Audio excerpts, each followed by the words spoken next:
Welcome to the Legendary Upside podcast and YouTube channel. My name is Pat Kerrane. You follow my content at legendaryupside.com. With me today, Rich Hribar for our Angles and Upside podcast. After we took the Thanksgiving week off, we're back for week 14. Reebs, how's it going? It's going good. We took a pretty good week off. We didn't just take it off. We just couldn't make the schedules work Right. out. But it was the lowest scoring fantasy week of the season last week, so we didn't miss a whole lot. It was. It's one of those where my lineup stunk and I got all my money back anyway. So the Millie shipped, I think, with just a little over 200 points, which wow. is Wild. pretty rare. Noda, who I work at RG, do stuff he was, I think, won 50,000 with Cam Ward. Is that kind of slate? If you can win with Cam Ward, it's low scoring. Yeah, all the top 5 scoring receivers of the week all played on Thanksgiving or Friday. So it was we kind of knew that though. Yeah. Like the games on Thanksgiving were so good. We're like, this is gonna. Yep. There's not that many good football games a week, and we got 3 of them on Thanksgiving. So they loaded it up for us, and then when we got to Sunday, yeah, it's smart. I think that's the way to go. Put all the good games on Thanksgiving. That's the one Sunday you're not as glued anyway. So hopefully we get back on track for some points though, especially because this is championship week in FFPC, the last week of the regular season for best ball and managed leagues. So hopefully it's a high scoring weekend. At least there's some shootouts. Last night's game got there in the end, even though there was a couple duds in terms of player performance. I have a couple 5-5-5 teams on the bubble, and both have actually 3 on the bubble, but 2 have Gibbs. Nice. And one of one's across the line that I'm not counting was on the bubble, although I was looking at how many buys I have, and I'm like, this might be on the bubble. But that one didn't have Gibbs. But there's 2 where I'm like, oh man, I might be able to get a couple in. So that I wasn't expecting to. Anyway, Gibbs has been such a monster, but there's going to be some scoring at least, let's hope, at the top of the slate. We're kicking off with Bengals Bills. This is the one game I think we can count on for point scoring on both sides, teams to push each other. As we'll get to on the Bills side, I think you really do want a team pushing the Bills, given the way they've been playing. The Bengals side's a little bit more interesting because I know, we kind of know who the Bengals are. They're a very pass-first team, but Joe Burrow's just getting back from injury. And the Bills are the biggest run funnel in the league. Teams are averaging just a 56% pass rate against them, with a minus 8% PROE and a 5% shift to the run. Basically, the Bills turn their opponents pretty close to the Seahawks. Seahawks have a 51% pass rate, so not quite there, but Seahawks only have a minus 7% pass rate of expected. So the average Bills opponent has a lower PROE than the Seahawks do on their average game. So this is a massive, massive run funnel. The Bills are terrible against the run. They're 30th in DVOA, 30th in EPA, 25th in success rate. However, the Bengals aren't really built around the run. They're built around Joe Burrow now that he's healthy. T. Higgins will play in this game. Jamar Chase has been, really, really good this year and had a good bounce back game last week. So what are your thoughts on how the Bengals attack this matchup?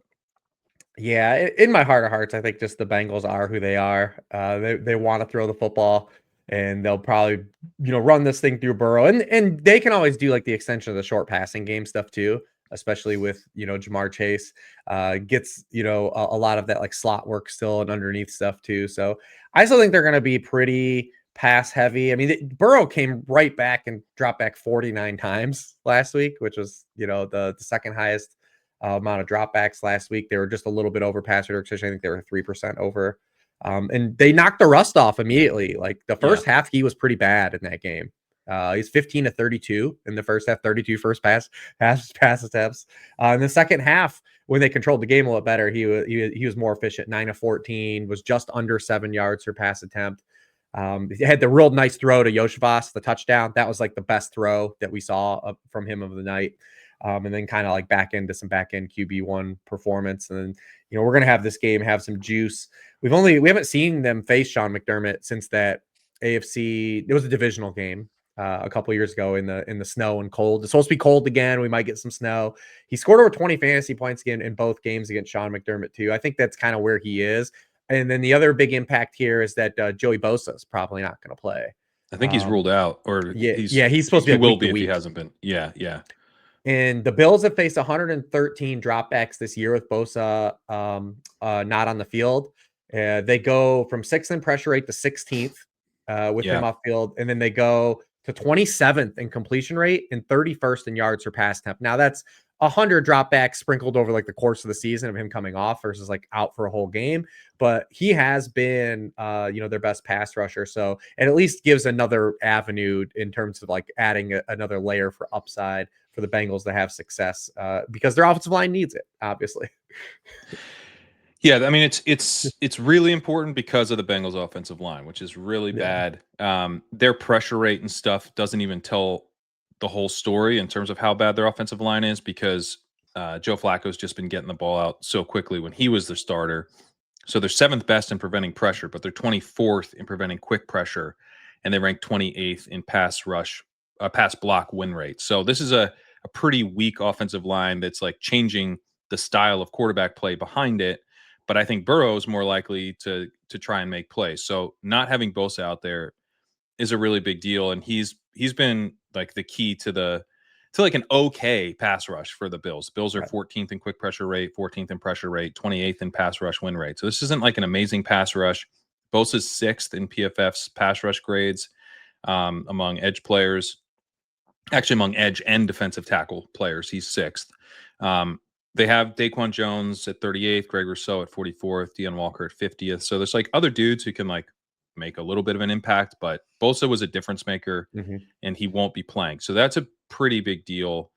Um, the other thing is that like the Bills have been a huge run funnel and their run defense stinks and their pass defense gets kind of held up as pretty good.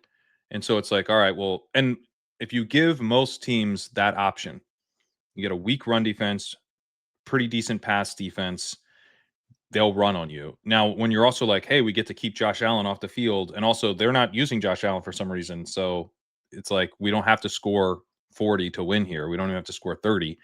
We can score 24 points and beat the Bills, which multiple teams have done this year, which is crazy to me, but Yeah.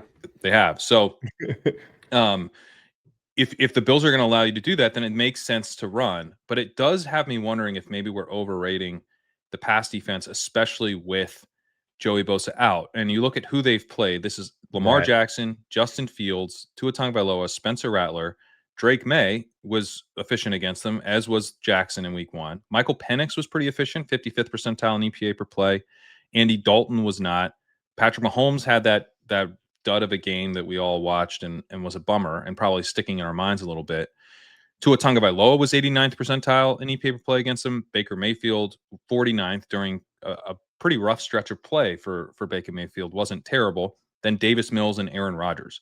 So Yeah. like, who have they shut down that's actually good? Mahomes is kind of, and Mahomes, wasn't completely shut down. He definitely disappointed, but Jackson, May, Tua, all very strong against this defense. I'm not sure we should be worried about the Bills' pass defense, and I'm not sure that the Bengals will be worried about this pass defense. I agree with you. I think they attack like they always attack. Their identity is Mhm. built around the pass. They might not be like super high pass rate over expected, but I don't think they're Right. going to be low. And I think the expected pass rate could be pretty high for them because their defense stinks. And the Bills, I think, even if they are run heavy, will put up plenty of points this week. So I think Burrow is the engine of this offense, and will be treated that way this week. And Jamar Chase, T. Higgins, I think set up pretty well here. I'm excited about both guys. I'm treating Higgins as a wide receiver 1, even coming off the injury. Jamar Chase obviously is an elite wide receiver 1. I don't have a lot of interest in the tight ends this week. Gesicki had 30% route participation last week.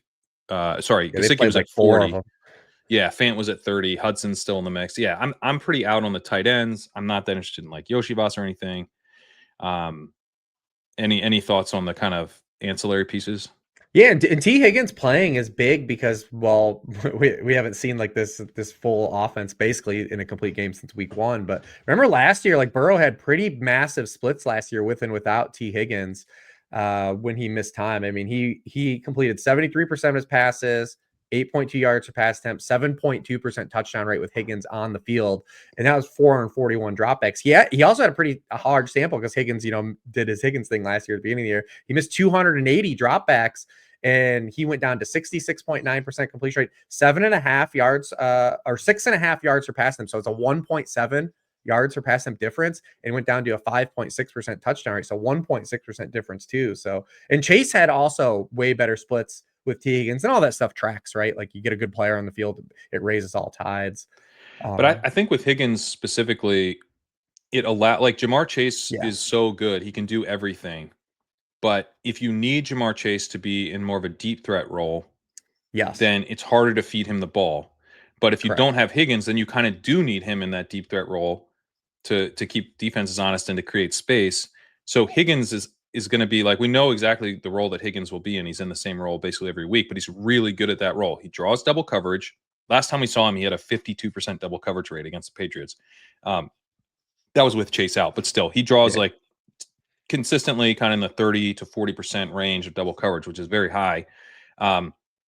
Never really plays in the slot, plays out wide, has a deep A dot. And you kind of know what you're getting, but it doesn't matter because he still produces. And then Jamar Chase can move around the formation. So yeah, I think having Higgins back is huge for Burrow in the offense. And we've seen like these hybrid guys, like Jamar Chase, really kind of do some damage against the Bills. And, like Stephon Diggs had 10 for 146. Drake London had 10 for 158. Like these guys that can do a little bit of everything. Zay Flowers had the 7 for 143, which feels like another season at this point. The last touchdown Zay Flowers was allowed to score in the NFL was back in week 1. So yeah, I also am pretty high on Chase. I mean, he's gone double-digit targets. He immediately had 14 targets last week again. He's had double-digit targets 6 times over his past 7 games, regardless of the quarter. 3 different quarterbacks. I think it's gonna be a high target game for him for sure.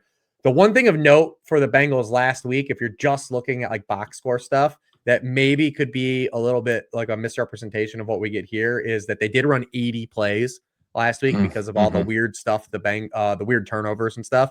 And I think that will show up in like the Chase Brown usage in this game, unless they do swerve run heavy, which kind of you and I are kind of in agreement, like they probably won't. But that allowed Chase Brown's box score to look a lot better than kind of his split actually was with Samaj Perine coming back. Because you look at it, like, oh, he got 20 touches again, but they also ran 80 plays, and his share of the backfield touches like completely dipped with Perine coming back, and his route participation really dipped off. It was still solid in terms of context, like we see running backs get. Like he was at like the 55% mark, but he was at like 86, 82. Like, he was back to like Chase Brown of last year while Perine was out. And just something to note, if we get a game where like the Bengals run like 65 offensive plays or something normal in the range of normality, we might see the 20 touches turn into like 14 to 16 touches for 100%. No, that jumped out to me too. I mean, route participation previous 3 games before week 13, 86, 83, 74 drops to 56. Snap share 96, 82, 89 drops to 60. And then carry share 73, 82, 83 drops to 45. Yeah. He still had a 16% target share last week. There were plenty of carries to split up. So the shares might understate it slightly. But still, Perine came back, had 40% of snaps, 42% of carries, was pretty involved. And then you look at like what these guys have done this year. Samaje Perine ranks running back 3 in success rate with a 52% success rate. I'm kind of wondering if like he's their Kareem Hunt, where they're like, hey, we need to pick up a couple yards. Like we know we can count on Samaje Perine to do it. And Chase Brown's at running back 42 in success rate at 39%. He's had more juice, but not a ton of juice. He's running back 21 in breakaway yards per game, running back 27 in rush yards over expected per game. So he's not like Brown has been a much better fantasy player than real life player. And now we're seeing a guy. Is the story of his whole profile. Exactly. Coming out of school. And you're like, okay, this dude, what's his superpower? His superpower is he can consolidate touches when they don't trust anybody else, but they do trust Samaje Perine now. And so I think, and like Perine ranks running back 7 in elusive rating. He's breaking tackles. Like there's no reason to give Chase Brown all the touches. Like he has played like a committee back. And I think, maybe a 1A back, but I think that's how he'll be treated as a 1A back here. So I'm not super interested in him. Now I I wrote have him a up as start like an decision. upside RB2, is like kind of like a Yep. upside matchup based like a higher end guy, but that's kind of where I had him. I have him as an RB2. I have I ended up putting Quinshon Judkins in a lineup ahead of him, Hmm. which felt scary given this game environment versus like Shador Sanders running back. Sure. I was like, this seems nuts, but that's kind of where I'm at. And I have Judkins a couple spots ahead in the rankings right now. So maybe I'm overreacting to the split, but No, that's how I'm feeling it for just it. adds a layer of volatility. I think we understand that Yeah. the matchup and him, maybe because he has been better at getting like longer runs of late, like the Hmm. past 6 weeks. So you combine it with the matchup. I think we're just looking at the to be driven more by efficiency than top down value is all like we're saying. Like Yeah. I would not expect this to be him getting like 20 to 24 touches. Yeah. All right, let's go to the Bills side. The Bills have an implied team total of 29.5. They are expected to score a ton of points. I believe that must be the highest of the It slate. is the highest, Yeah. yeah. Um, they're coming off an extremely run heavy performance against the Steelers. This is a team that's just like absolutely establishing it right now. 38% pass rate against the Steelers. That was 17% below expected, minus 29% on 1st and 10. They're for some reason hiding Josh Allen and leaning on the running game. But you know what? It's working. It's working. You got to give it to Joe Brady. It doesn't make any sense to, to build an offense like this with Josh Allen, but they are, They and are. they're scoring points, and they're scoring so many points, Rich, that they're our wagon of the week. This is our wagon, baby. The wagon of the week. The team's just rolling right now. This team is just, they're a wagon. They are fucking wagon. We're gonna have a nice little picnic, load that wagon up. Like we're just, whatever you need to put in that wagon. They're a wagon. Yeah, this is our wagon of the week, baby. What does that mean? What does wagon mean?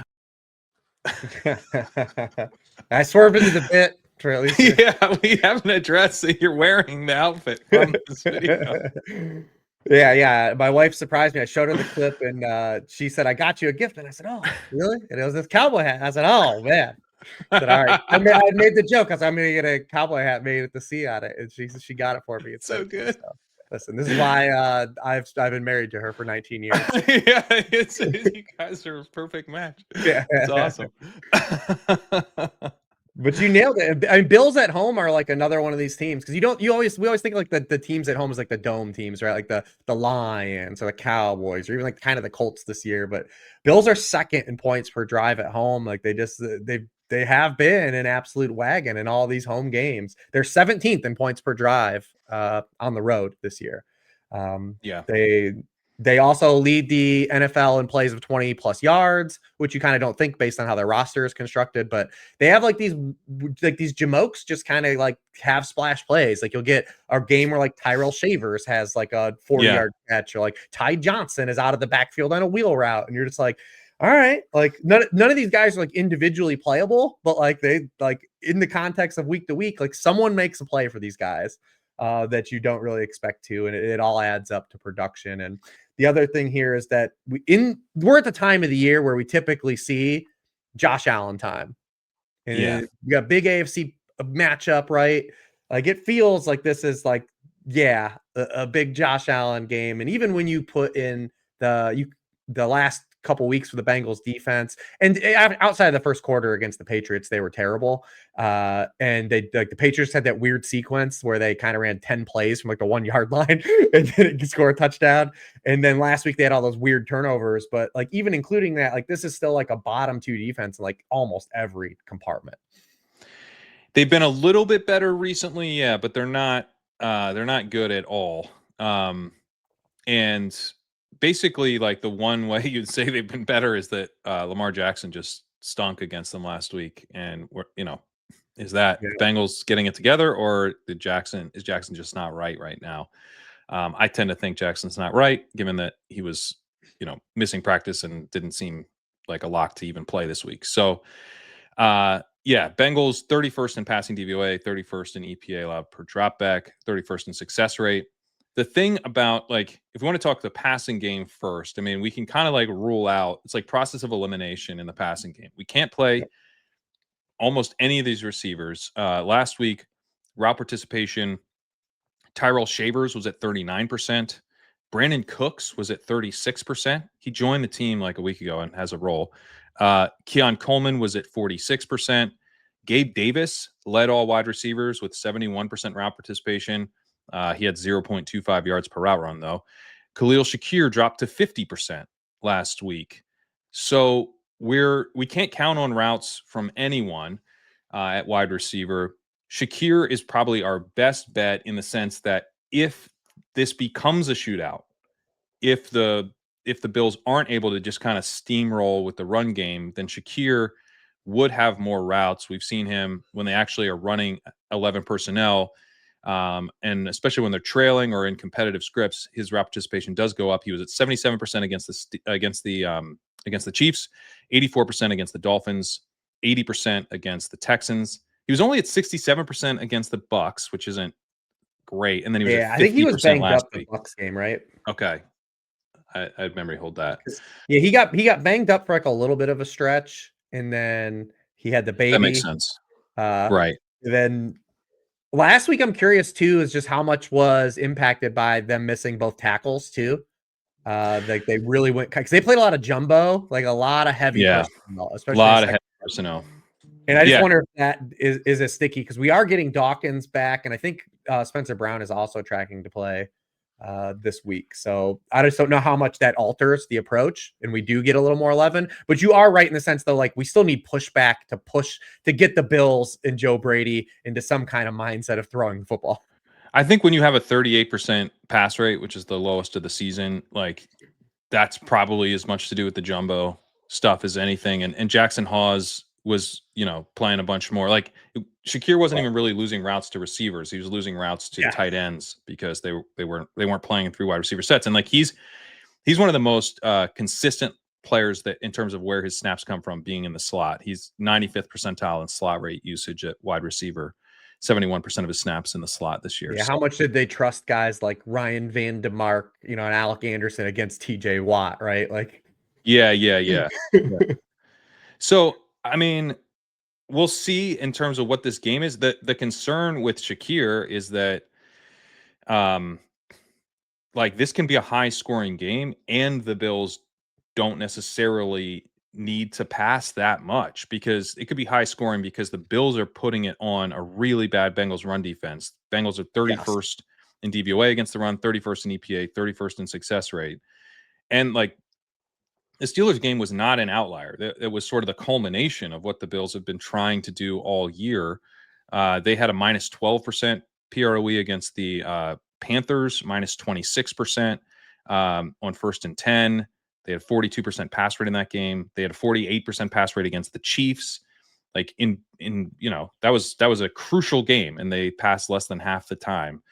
I think our default assumption should be that they build this game plan around James Cook and the run game, which is why James Cook was the cover boy. I named it Too Many Cooks because I'm a little irritated. This is what we're going to get, but I think we're getting it. And rather than fight it, I kind of want to just get on board. James Cook has been awesome this year. He's running back 2 and rush yards over expected per game, running back 4 and breakaway yards per game. This is an awesome spot for him to get loaded up with volume and to have some breakaway runs.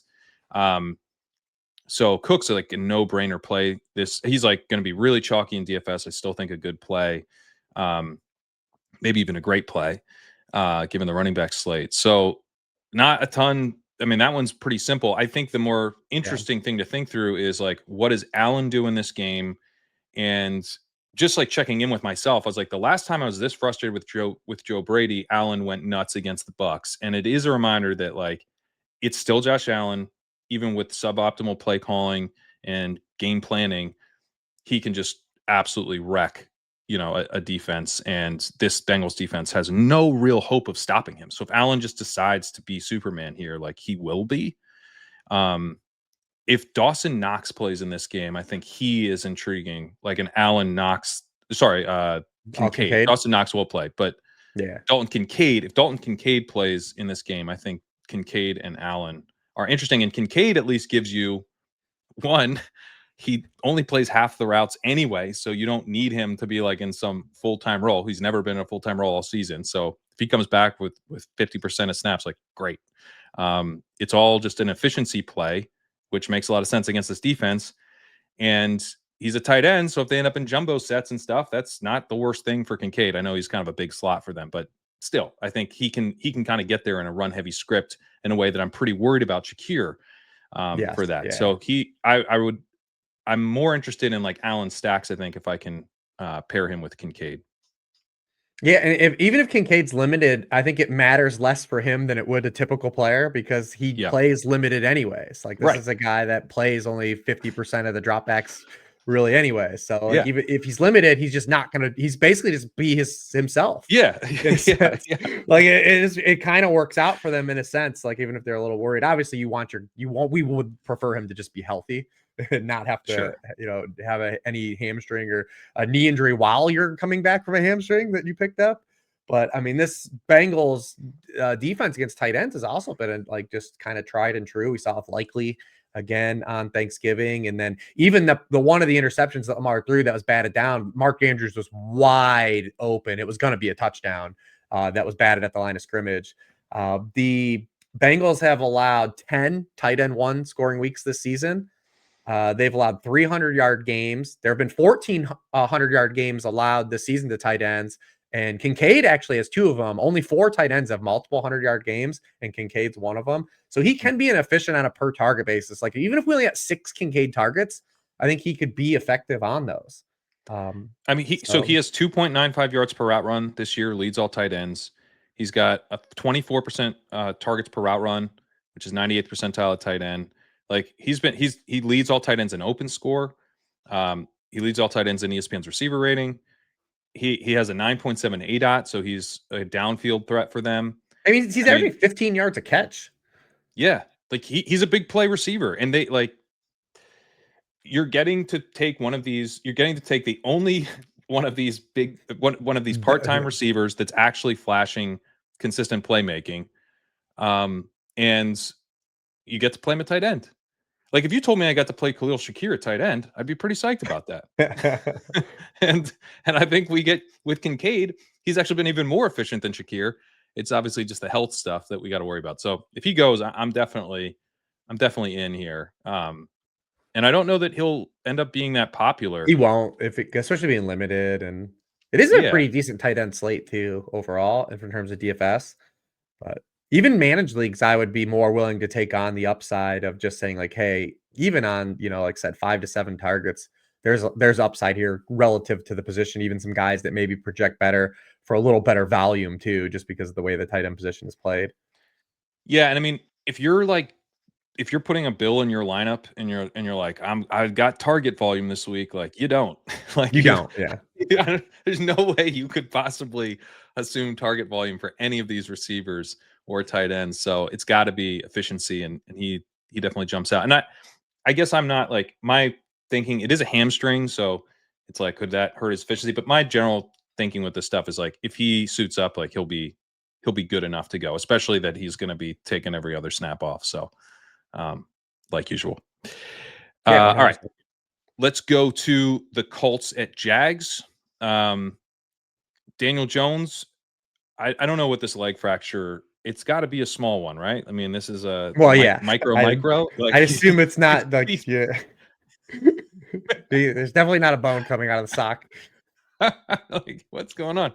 How's he playing through a leg fracture? But he did. I think it's like a stress fracture, right? Like, isn't that like? Is it okay? That's what I gather. I mean, listen, I'm no doctor. I mean, like, so I just assume that it's like a stress fracture. When I hear like that, I'm like, yeah. And it's fractured fibula, and just saying those words together is just like you assume like, what? Like how? Fractured fibula and not on the injury report are two things I don't expect at the same time. And he's like practicing in full too. Like they're not like it's so weird. I mean, when it first got reported, he was like limping around. I saw Jeff Mueller tweeted out like a clip of him like kind of clearly limping.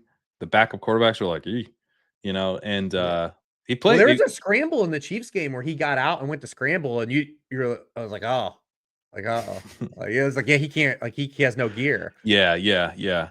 No, he's definitely not as mobile, but like, so he's 51st percentile in EPA per play against the Chiefs, 58th percentile against the Texans, which obviously is a great defense. Yeah, both are good opponents. Yeah. So I don't know. It seems to be, I'm confused about how this is happening or what's going on, but he does seem to be able to like play through it to an extent. He doesn't look as mobile, obviously, but I don't know. It's not like the offense is cratering. This matchup is interesting though because the Jags have been a massive pass funnel. Yes. And they have pretty good run defense. They have an exploitable pass defense. Their success rate against the pass is only 20th. They've made some big plays. They're decent in coverage, but don't have a good pass rush, or at least it's not great. And you kind of move the ball consistently against them.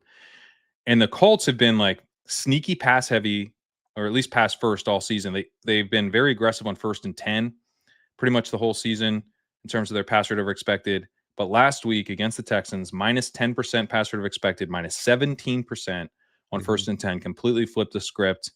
Obviously, with the Jones injury, it makes sense. They're going against an elite pass defense. Makes sense not to expose your quarterback with a broken leg.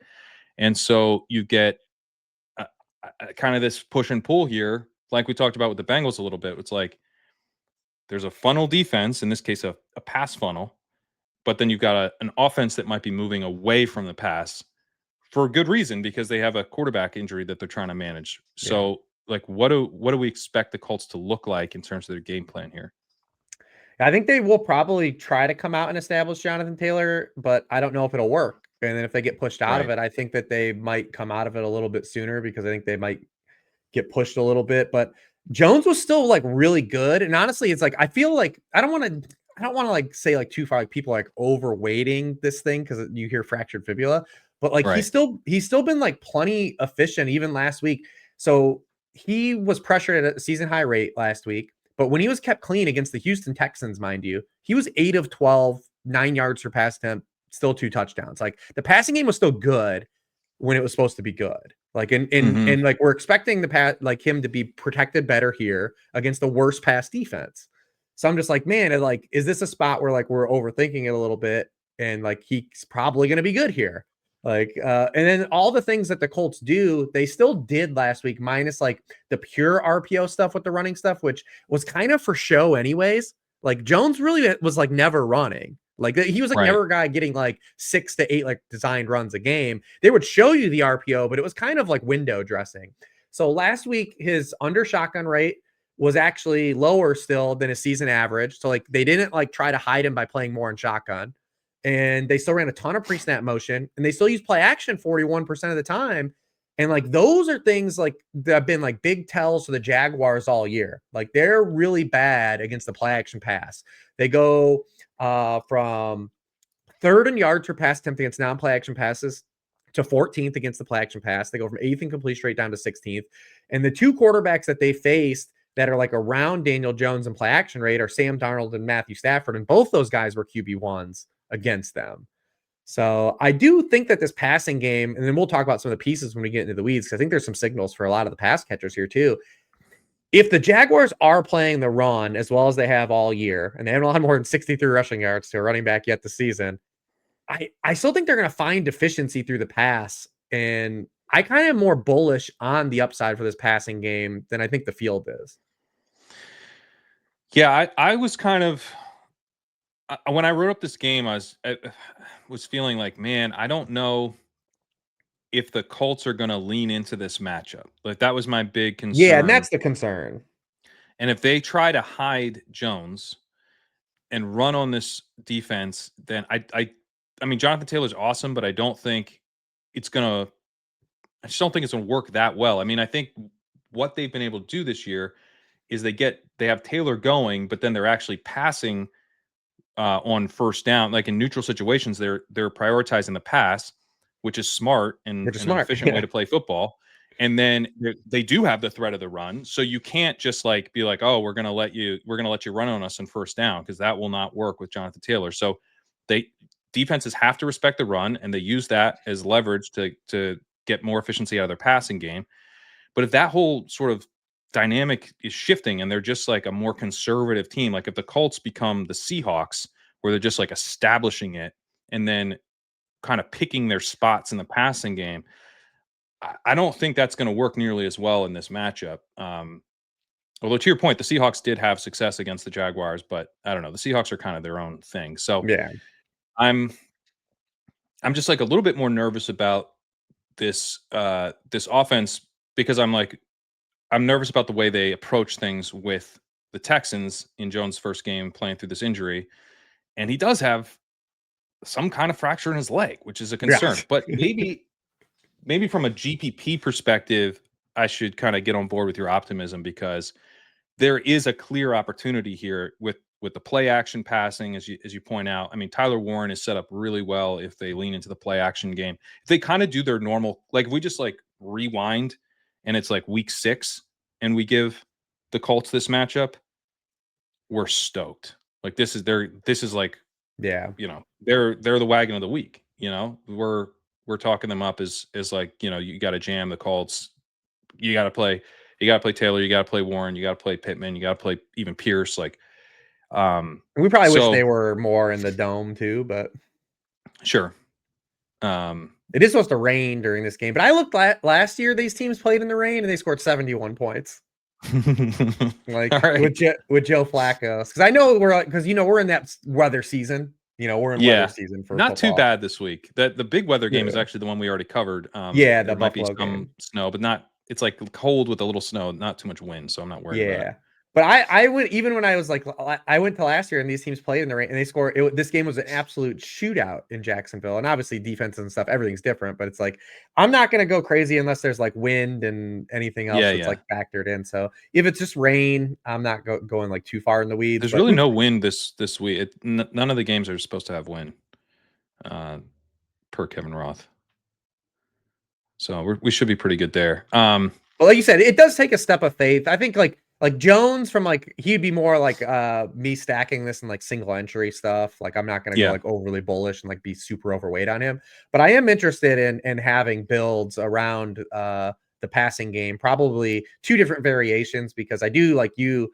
I think there's a huge signal here for Tyler Warren if we get the script that we like, the optimal game planning, and then you can make a pretty good case for either of the wide receivers, Alec Pierce and Michael Pittman. So I kind of want to do some variations of like Warren with one of the guys and then Warren with the other guy.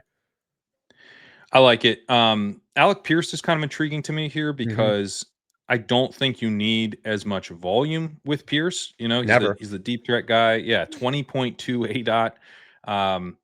Play action stuff, you know, big play hunting off play action. If they do go Seahawks, like that could be okay for Pierce. Trying to get the explosives, picking your spots, using the passing game for more explosive downfield stuff, as opposed to the way they've kind of tended to do it, which is like more of the RPO, like chunk play stuff. But Pierce has been really efficient this year, 2.15 yards per route run. He also has an 18% targets per out run, which is pretty solid given that he gets targeted so deep. He has a 46% air yard share, which is 97th percentile at receiver. He's just had like kind of one of those seasons where he's going to go get paid like Zay Jones did, and it's going to be a disaster for whoever gets him. But it's like one of those. Although, like, what if it's the Bills? Like, is he not like a Josh? This is like the Josh Allen receiver, if there ever was one. Oh man, yeah, I guess. Although, like, you have Dave. Will he need 5 targets now? So yeah, will he need 5 targets a game from Josh Allen? Don't do it. Don't do it.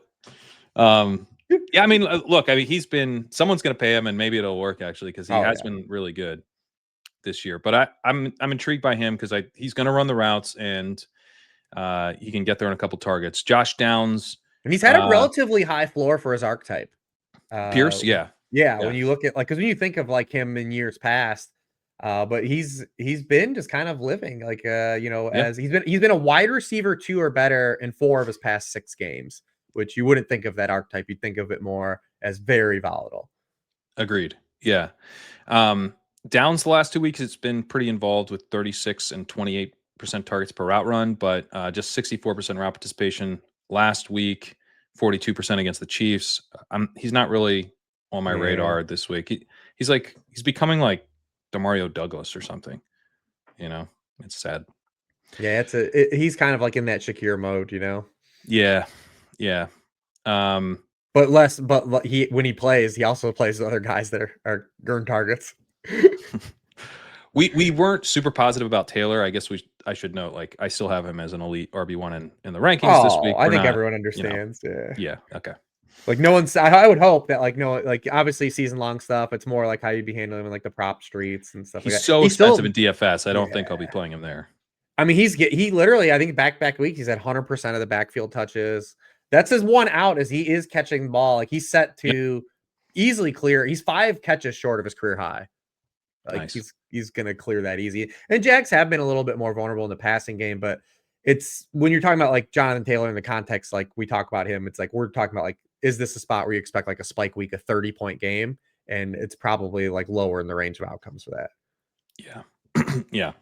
All right, Jaguars side. I'm kind of intrigued by the Jags here. So Sauce Gardner's out. The Colts defense does not have a good pass rush. They still don't have DeForest Buckner for at least another week. And they're currently dead last in pass rush win rate. They're 27th in quick pressure rate, 21st in pressure rate. So we should have time to throw here for Trevor Lawrence. Jaguars have also done well in protection. They're third best in preventing quick pressure, 8th in pass block win rate. So I think their offensive line is good, not great, honestly, but it's good enough for this matchup.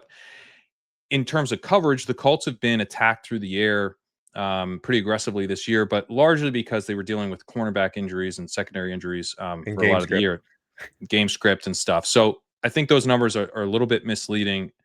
However, Gardner is out. They will have Travarius Ward, which is pretty important. He's a big deal in terms of solidifying that secondary. But still, with Gardner out, I think this is a much less concerning matchup, and Lawrence should have time to throw, and it could be a pretty fun game environment.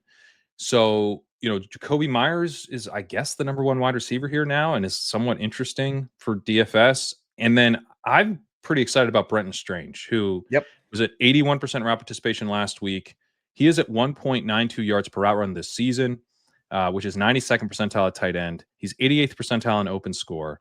He was used pretty heavily before he got injured. He had, to start the year, he had yards per route runs of 2.57, 0.46, but then 1.97, 1.73, and 2. He gets hurt. He misses 5 games. During those 5 games, Travis Hunter missed 3 of those. Brian Thomas was out for a bit as well, and the other tight ends, Hunter Long and Johnny Munt, were it's non-factors. Nothing. So this is not a like. Sometimes you see teams that like use the tight end. That's not the Jaguars. The Jaguars use Brenton Strange. He came back at 3.88 yards per route run against the Cardinals, and then 1.73 last week. He's a weapon for them, I think, pretty clearly. And like they talked him up before the season. He was installed right away. Like the new regime came in, they got rid of Evan Ingram. They identified him as like a player they wanted to feature. They have featured him, and he's back in a full-time role now. Like it's kind of wheels up for Brenton Strange the way I'm looking at it. And the Colts defense, I'm kind of intrigued by the tight end against, because this is somewhat with Gardner there, but like the spot to attack them is kind of over the middle right now. So, he's not like a smash, but I find him pretty intriguing, especially in DFS where he's not super expensive. He's 3,900 and he's not going to be chalky. And it is a kind of way into this game environment that I think could be high upside for the price and filling the tight end spot. Yeah, I'm expecting with Sauce Gardner being out, the Colts to kind of go back more into like some more hybrid coverages, play a little more zone. Their man coverage had gone way up, which makes sense. When you it add almost Sauce has Gardner. to with why get Sauce if you're not gonna right? Why get him? And we saw that Yeah. same thing with like when Patrick Surtain missed with the Broncos, they started playing more zone. Like so I think middle of the field stuff too. I'm in complete agreement. So Brenton Strange stood out for me as well. Route participation went way up, getting kind of his feet wet, and then the run out was just capped by they were never pushed last week. And I think we're going to have a more competitive game environment, so we're going to get more full game passing from the Jaguars here. And I just think Jacoby Myers fits that role in Liam Cohen's offense, that like Chris Godwin-esque role better than Brian Thomas did, and that's unfortunate. But I think it maybe we'll see some back half of the season bounce back for Brian Thomas, not in the sense of fantasy where he's going to be a wide receiver 1 again, but I think it'll allow Brian Thomas to play more of a natural wide receiver position that he's more comfortable with. and Jacoby Myers is more Chris Godwin adjacent. But that role in that offense is typically like the first read target guy. And that's why I think that even with Brian Thomas coming back last week, Jacoby Myers still kind of stayed in that spot. So I do think it's more of a, I would rank them. Yeah, Jacoby Myers probably leads the team in targets, but Brenton Strange, because of his price and position availability, I'm a little more intrigued by. And then Brian Thomas That's exactly probably how third. I think. Yeah. And then Parker Washington looks like he's tracking to come back. But I think Parker Washington will get hurt big picture because Brenton Strange coming on and then Brian Thomas being back and then Jacoby Myers obviously elevating. I think he probably ends up being kind of the third, fourth wheel still. I agree. Yeah. And yeah, I have Myers ahead of Thomas in the ranks this week, which it's like one of those things where I put them back to back with Myers behind. And then I was like, just admit to yourself that Myers is that's what it is, man. We just got to cope, man. It's like, that's what it is.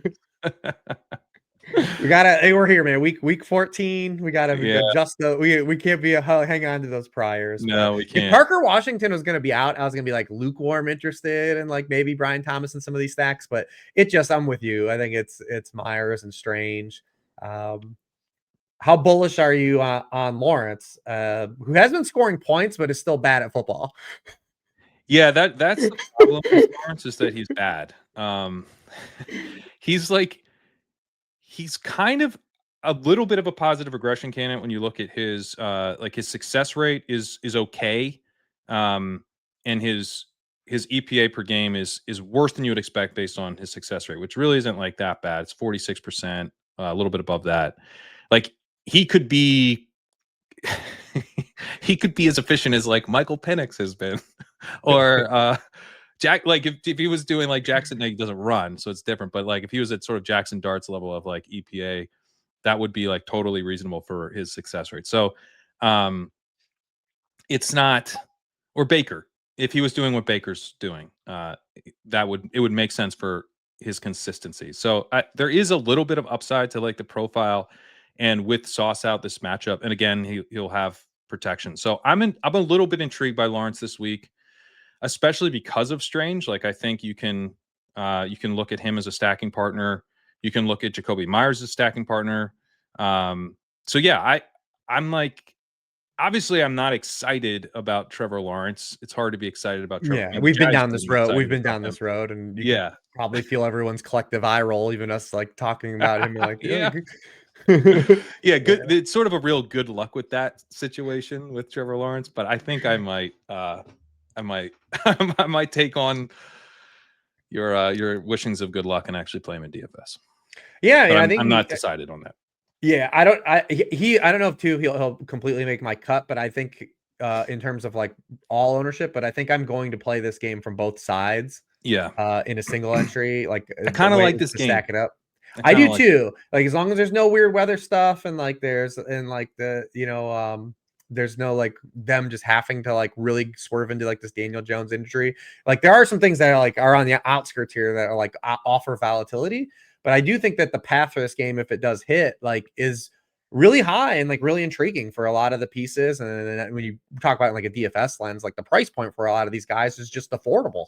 Totally. You could play a lot of these guys in one game, whereas the previous game we talked about, like if you want to play Josh Allen, James Cook and Jamar Chase, like good luck the rest of the way. Like right. Or here you can literally play Daniel Jones or Trevor Lawrence plus Brenton Strange, Tyler Warren, Alec Pierce, Michael Pittman, Jacoby Myers, and like still play a James Cook and still play someone else. Yeah. And we didn't talk about Pittman, but like I think if this game really gets nutty in terms of the passing volume, which again I'm a little bit nervous about with the injury for Jones, but is possible. Like he can rack up targets. He's been a solid player. He's been running all the routes and stuff. So I think he's worth mentioning. Yeah, he's had a downswing against some teams that like you would expect him to, that are one, really good against wide receivers in general, and then play some coverages that don't favor him. Like they just came off of facing Falcons, Chiefs, Texans, and then the Falcons are like a big single high team. Like there's some awesome nuggets when we get to that game, but so like that's always been a big signal for Alec Pierce. Then the Chiefs are just good against wide receivers in general, and so are the Texans. So like it's been a little bit of a downswing, but Jaguars are bad on the outside. They're bad vertically. They do play a lot of too high. I do think stuff sets up for him as well. too. So like I said, I'm very intrigued. Like a lot of the pieces here, like I think in like a season long league too, like all these guys are like in lineups for me. Yeah. No, I think that's right. Running game on the Jags side. Anything to say? I Good mean, luck. yeah, I think it's fragile for ETN here. Would be my big takeaway. Yeah. Like 44% of carries last week. Tootin was at 30%, but I noted even in that game against the Chargers where he was like, it's like Tootin week, like it's happening.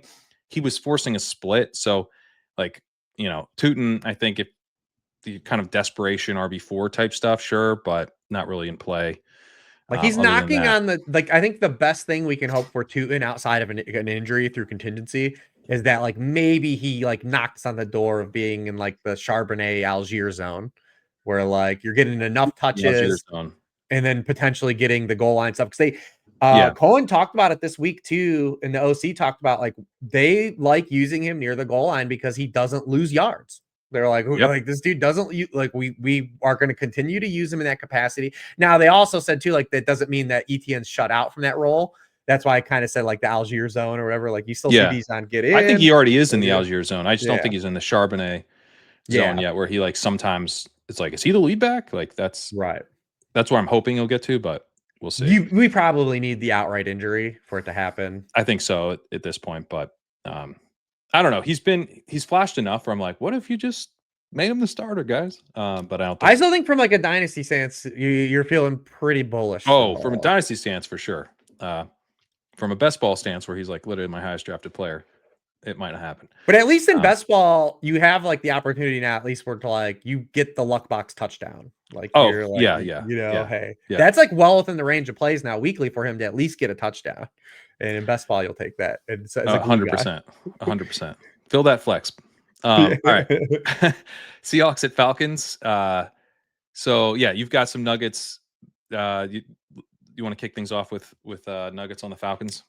Well, just want to, I mean, if you watch that game, and we'll probably do this a little bit too when we get to the Commanders Vikings game too. I mean, Brian Flores, it's a bummer that they never had a shot to win that game with Brosmer, like just because what a game that Brian Flores called. Dude. Like he had Darnold in absolute hell the entire game, but they had zero shot of ever winning the game. So bad. But this spot here is like such a good flop lag spot for the Seahawks offense. Now we probably do need a little bit of push, but maybe we can get like a Commanders game where like Darnold was just so efficient in the first half of that Commanders game. He ended up scoring over 25, fantasy points. Right. Because the Falcons play single high defense, 65% of their snaps, and their defense that doesn't change. Like this is what we do week to week, and this is why we love. We can call on some of these coverage stuff for some of these teams like this that just stay static and don't adjust for opponent. Darnold leads the NFL in fantasy points per drop back against single high. Third in yards per pass attempt. He has 12 passing touchdowns. The Falcons also blitz a lot in front of that. He's first in yards per pass attempt that gets the blitz. So I expect it to be a pretty good efficiency-based game for Darnold. The question with always will be how many pass attempts do you get and how much does he have to live on efficiency? But we've seen Jackson Smith-Njigba at least offer on low targets like hyper efficiency. And if you thought Adonai Mitchell getting 100 yards on the Falcons was cool, like this one could be like if we end up getting anywhere like 8+ targets, Jackson Smith-Njigba could absolutely fry here because we talked about like that single high stuff. He has 3.3 yards per out run against single high. Atlanta's already been bad against lead wideouts anyways and perimeter wideouts because their guys are put on islands. So this could be the last 3 weeks. Tet McMillan, 8 for 130 and 2. Chris Olave, 9 catches for 70 yards, more mild. And then Adonai Mitchell last week going for the 8-102. It took 1 week. It took us 12 weeks to finally have a dud from Jackson Smith from a fantasy stance. I don't think we're going to repeat it. I don't think we're going to repeat it either. I wrote up in the walkthrough, like, I've been kind of waiting for this from Darnold. And, now we've gotten a couple of duds from Darnold. Yes. He was bad against the Rams too. He's bad against the Texans. And it's sort of like, yeah, if you can pressure this guy, you can kind of get his head spinning. It can get really bad. But the thing about JSN that, a couple things.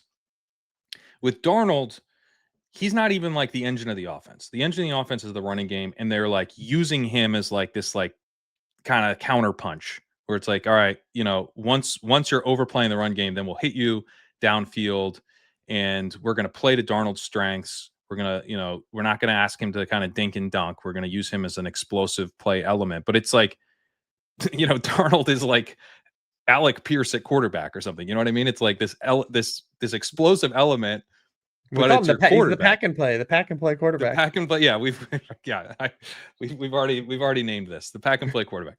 So so I'm like, okay, so you're being managed. The pack and Flores came and he lifted the pack and play up and he said, "The house is yours. Explore." and Darnold touching light sockets. He's touching every light socket. He's climbing on the furniture.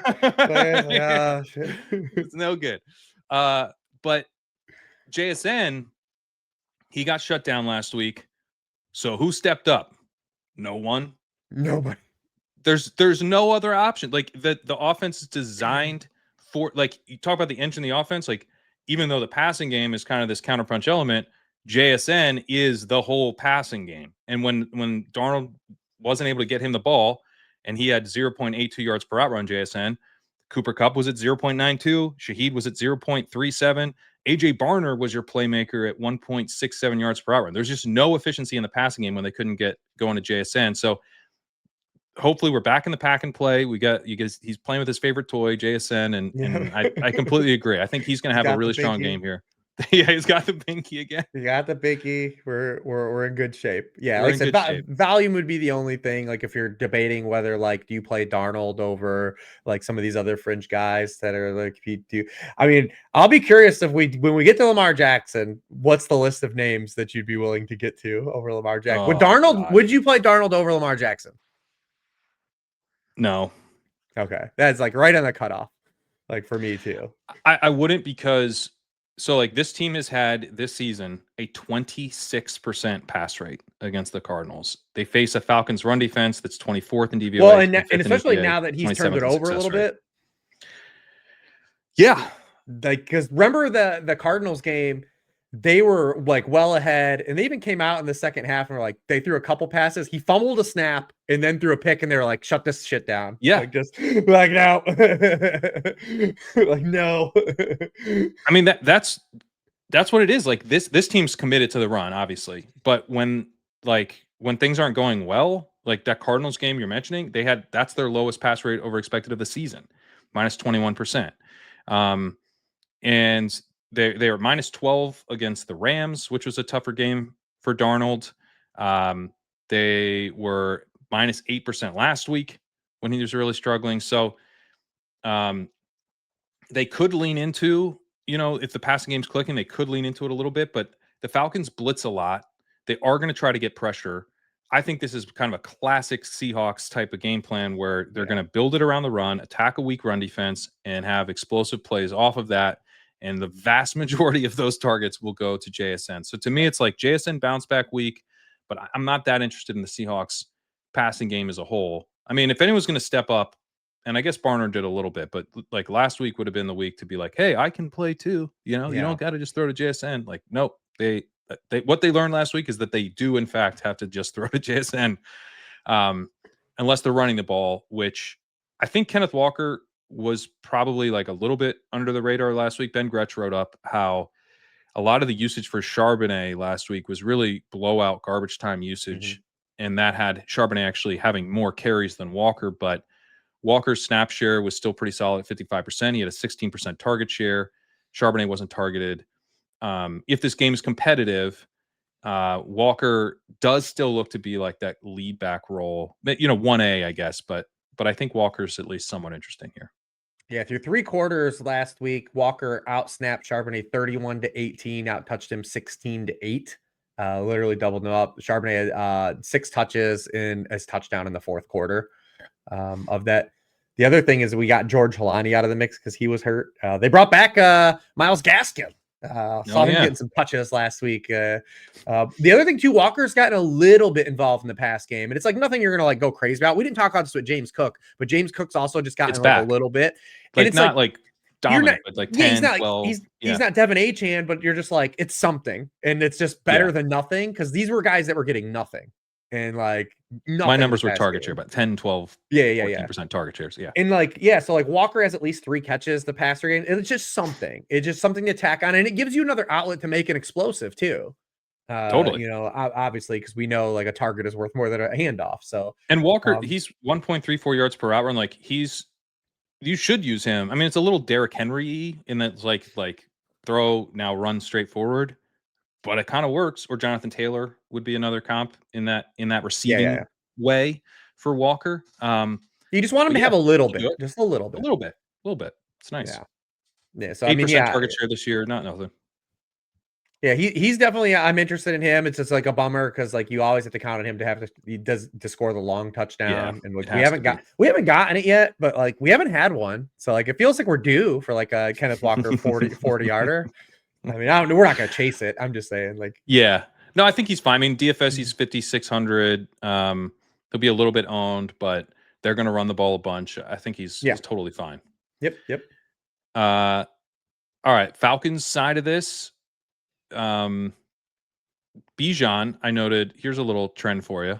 Talk about being due. We're actually due for a Tyler Algier week. Going back to week 7, Bijan's share of team attempts 70% drops to 53. Spikes to 75, drops to 59. Spikes to 82%, drops to 48. And then 72% last week. So it's Tyler Algier's turn for some reason to have half the carries. Can we skip this week was what I was asking in the walkthrough. I think we should because Robinson's been way, way, way, way better than Algier in every metric, even in the success rate where you think maybe Algier would be better. He hasn't been. Breaking tackles, Bijan's been way better. Like there's no reason for them to play Algier.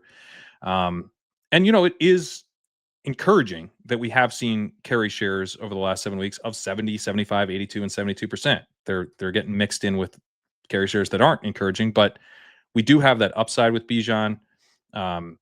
This is a really tough matchup, but you know, if you do have Bijan getting all the carries, which again is a pretty realistic possibility, he can overcome it. So I still have him as a high end RB1 here.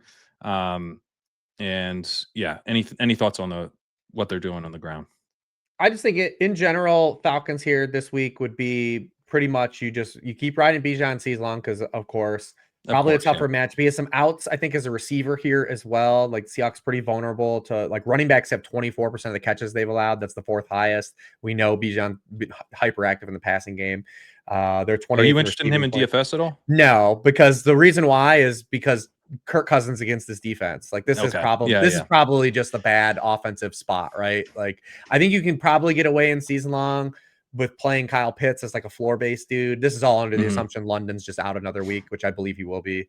But I mean, Kirk Cousins' past 2 games, his 2 starts, it's been functional, but because they faced Saints, they faced Jets, they were able to play him under center more, run some play action stuff. Like, I just don't think that's an outlet for them here. This defense is too good. I don't trust Kirk Cousins in this spot. They're at home at least, but I feel like if you get like a floor-based Bijan game where he catches enough passes and maybe you get into the paint once, you're feeling good. But like, would I expect this to be like a 30-point Bijan game? Like, probably not. Like, so. Yeah, I think the problem for Robinson is that the Seahawks they're 1st in rushing DVOA, 1st in EPA, 3rd in success rate. This is an awesome run defense. And they're awesome against outside zone, which is like the whole plane has been built on outside zone runs in this offense. Okay, that's pretty scary. And then you have he's first in outside zone rate. 66% of his runs are outside zone. The Falcons just kind of do what they do too. Like they're very sort of static offensively. This is just a tough spot for them. Yeah. The Seahawks pass defense is awesome. They're 2nd in passing DVOA, 3rd in EPA, and 5th in success rate. And yet they're a pass funnel. Teams have a 69% pass rate against them, 2% PROE, 2% shift to the pass.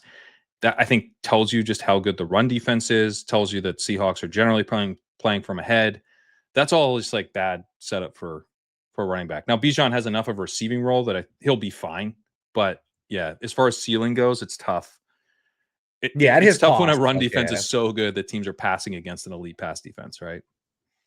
Yeah, I mean he could potentially have like a Christian McCaffrey type outcome in this game, but like you still need the offense to be functional on like the level that like Brock Purdy even had it back in week 1, you know? And I just don't know if Kirk Cousins is capable of that. two highest scoring games the Seahawks allowed. Christian McCaffrey had 23 PPR points, and Rachaad White had 23, but he had 2 1-yard touchdown runs in the game. So, like, that's kind of what you have to have happen. Like, you just have to have someone knock on the door. And with Bijan, I don't even know if that's like a lock because of the Algier stuff. Right. The Right. volatility Yeah. of when do they want to give him a touch at the 1-yard line or not? Maybe this is the week for them to give Algier, play Algier, save Bijan for next week. Yeah, we'll pick up the Maybe that's the way pieces. we want. Hopefully, they play on Thursday night the following week too, so we Okay. might not even get London Keep 'em back fresh. next week. Oh God. Oh. All right. I think that's enough Falcons. Yeah, Tough spot. Titans at Browns. Oh Oh boy. boy. Oh boy. Okay. Where to start? Let's start Browns, where I did it to Shador. I did the 1999 comparisons. I went back. He has a 27% success rate. Looking at all the quarterbacks back to 1999. He only has 76 dropbacks, so this is somewhat unfair, but I still did it.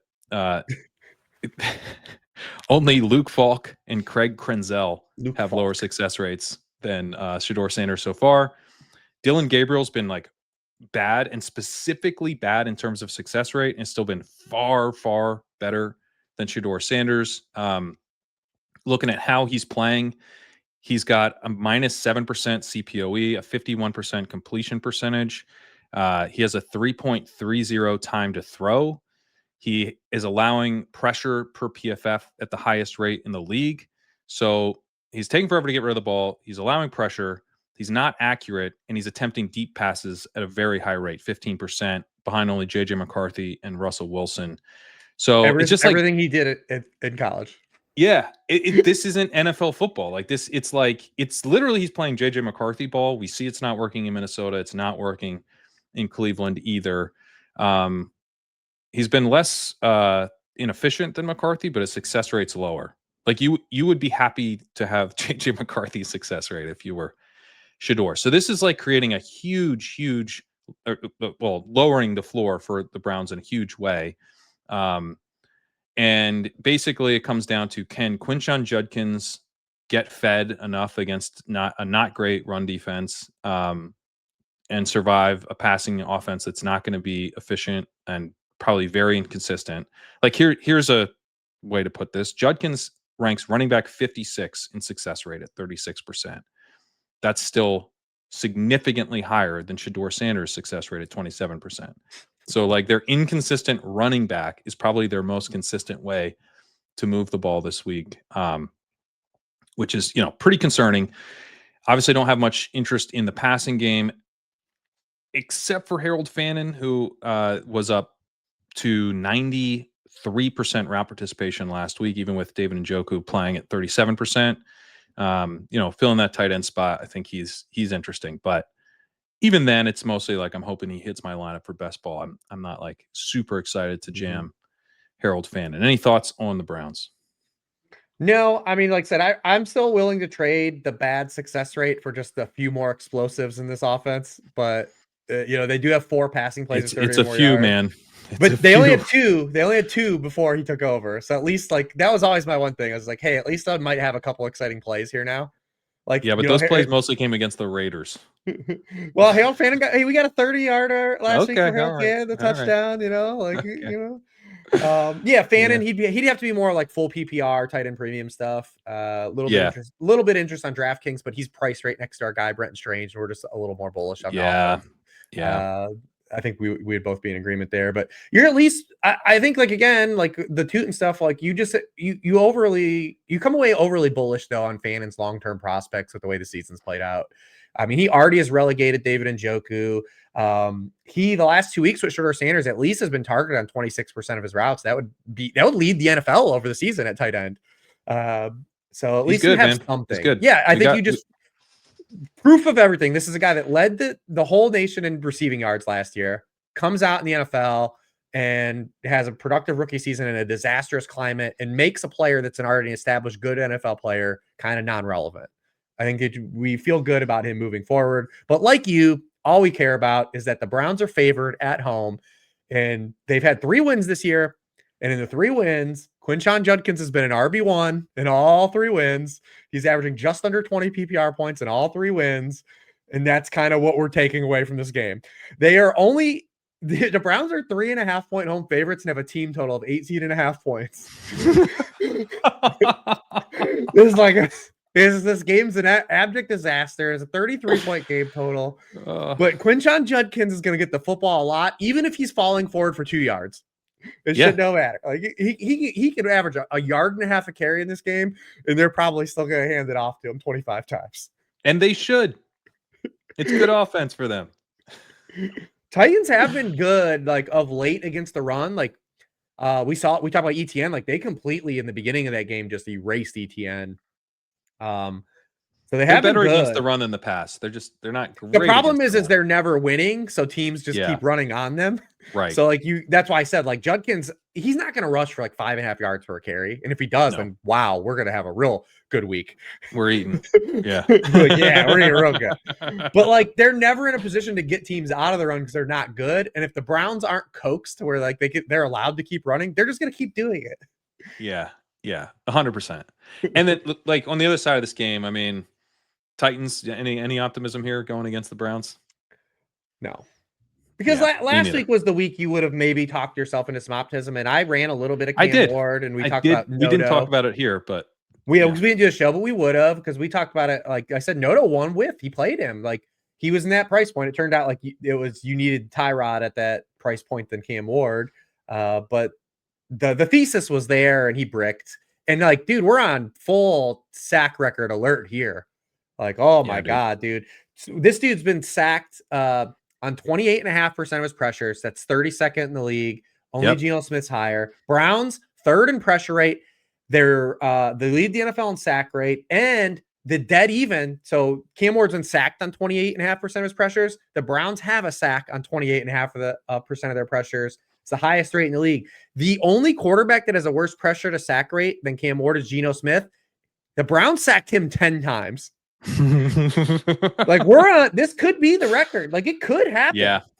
It could happen here. There was that clip of JC Latham. I don't know if you saw it from the game last week where like dude, he didn't even like get in his set and the guy just ran past him. And you're just like, oh my God, man.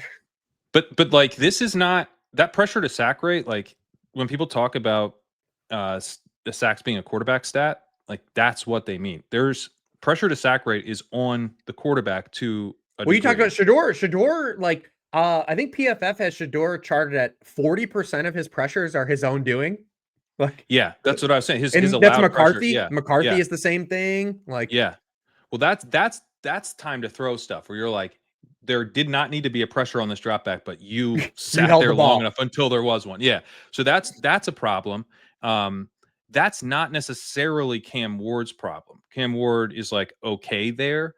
Mm-hmm. His problem is when pressure comes and he's behind an offensive line that's not great, but they're 14th in quick pressure rate and 14th in pass block win rate. So this is not a terrible offensive line. Like this is a middle of the road offensive line by those metrics. They're 21st in pressure rate. So maybe they're below average. They invested a ton of capital in this. Oh, Cushenberry is out, by the way, in this game. Okay. Yeah, that's right. Hit that center Cushenberry. Yeah, he's out. So that's they used the 2 picks on Skoronski and Latham. Latham looks real rough. Skoronski's okay. Yeah. Skoronski looks fine. Latham looks real rough. Yeah. So anyway, I mean, so the offensive line will actually be worse than usual with Cushenberry out. It's a good note. But it's not been horrible. The issue is that like if Cam Ward gets pressured, then it becomes a sack. That's the Geno thing. Like it's almost easier to picture with Geno because the pocket implode. He just sits there. He's just like, oh no. Like get the ball, get rid of the ball. He's a masochist, man. He's like, God, I love getting hit, dude. Like, I can't wait to get drilled. Like, Jesus Christ. He's like, get rid of the ball, man. Get rid of the ball, dude. Yeah. So Ward is gonna take a bunch of sacks here. I think that's pretty clear. Yep. I don't know. And the other thing about the Browns is that they're like the Seahawks. They have an elite run defense, 2nd in DVOA, 2nd in EPA, 1st in success rate. You still run on the Browns because it's very scary to pass on them. But I don't know if the Titans do. Yeah, 2-yard runs better than a sack. Yeah, right. But the problem with the Titans is that they've passed at such high rates, like week after week. So I'm not sure that they don't really have a good run game. So I mean, Pollard has just been really rough, and he's coming off 71% of the carry, so it will be him. But I mean, he's got a 38% success rate, running back 47. It's just hard to see like how there's any offense really on the Titans side, unless like they're probably their best path is honestly to just let Ward sling it and do kind of what the Patriots did with Drake May, where they let him take the sacks kind of, but they were like, when he's not getting sacked, we're gonna try to get big plays downfield. That He just worked. needs to be Drake May. But I don't think he's Drake May. So it's sort of like, but that's what I would do. I'd be like, do a Drake May impression, take your 10 sacks and see like well, the Raiders did that too. 17 that points was and we can like, win. And to be fair to the Raiders in that game, if you remember that game, like, man, they had opportunities with Trey Tucker in that game, and they would just, Gino left them on the field. Yeah. The problem is the Titans just don't have like a dude. They don't have a dude. They're a split backfield, they're a split tight end room, and they are like a sum of parts wide receiver room. I do wonder if Gunnar Helm like might be something eventually. Yeah, he's looked fine. He's looked all right. And even Chig, like the tight ends from like an efficiency stance, is the problem is like there's just not one of them. If there was just one of them, it would be okay. Yeah. He forced a split last week. He got up to I think 52% route participation. Chig was at 55. And Helm this year has been 1.5 on yards per out run with a 22% targets per out run. So I don't know.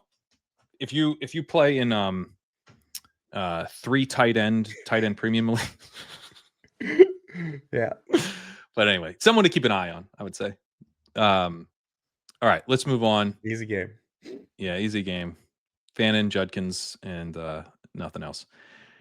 Or maybe some sack props. You got any Garrett sack props? Yeah. What's his line going to be? 3.5? Yeah, he's probably I'd bet it's even just set at 1.5 like the base. Yeah, because like his half sack is probably gonna. Because I remember against the Raiders, I bet it's 1.5. Yeah, it was something stupid too.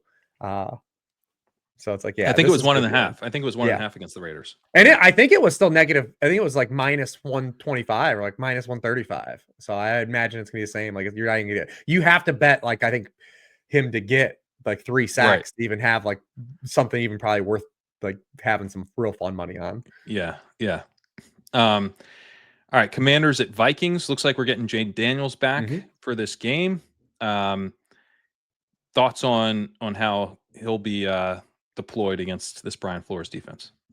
It's tricky because the one thing about Jane Daniels is when we even seen him this year, he was just okay. Like he wasn't bad, but he's just okay. He only had 1 week higher than QB 13. Like we weren't living the spike Jane Daniels. He's been worse than Mariota in EPA and success rate. And he's been banged up. He's coming off another multi-week injury. Are they going to try to run him? I would question it.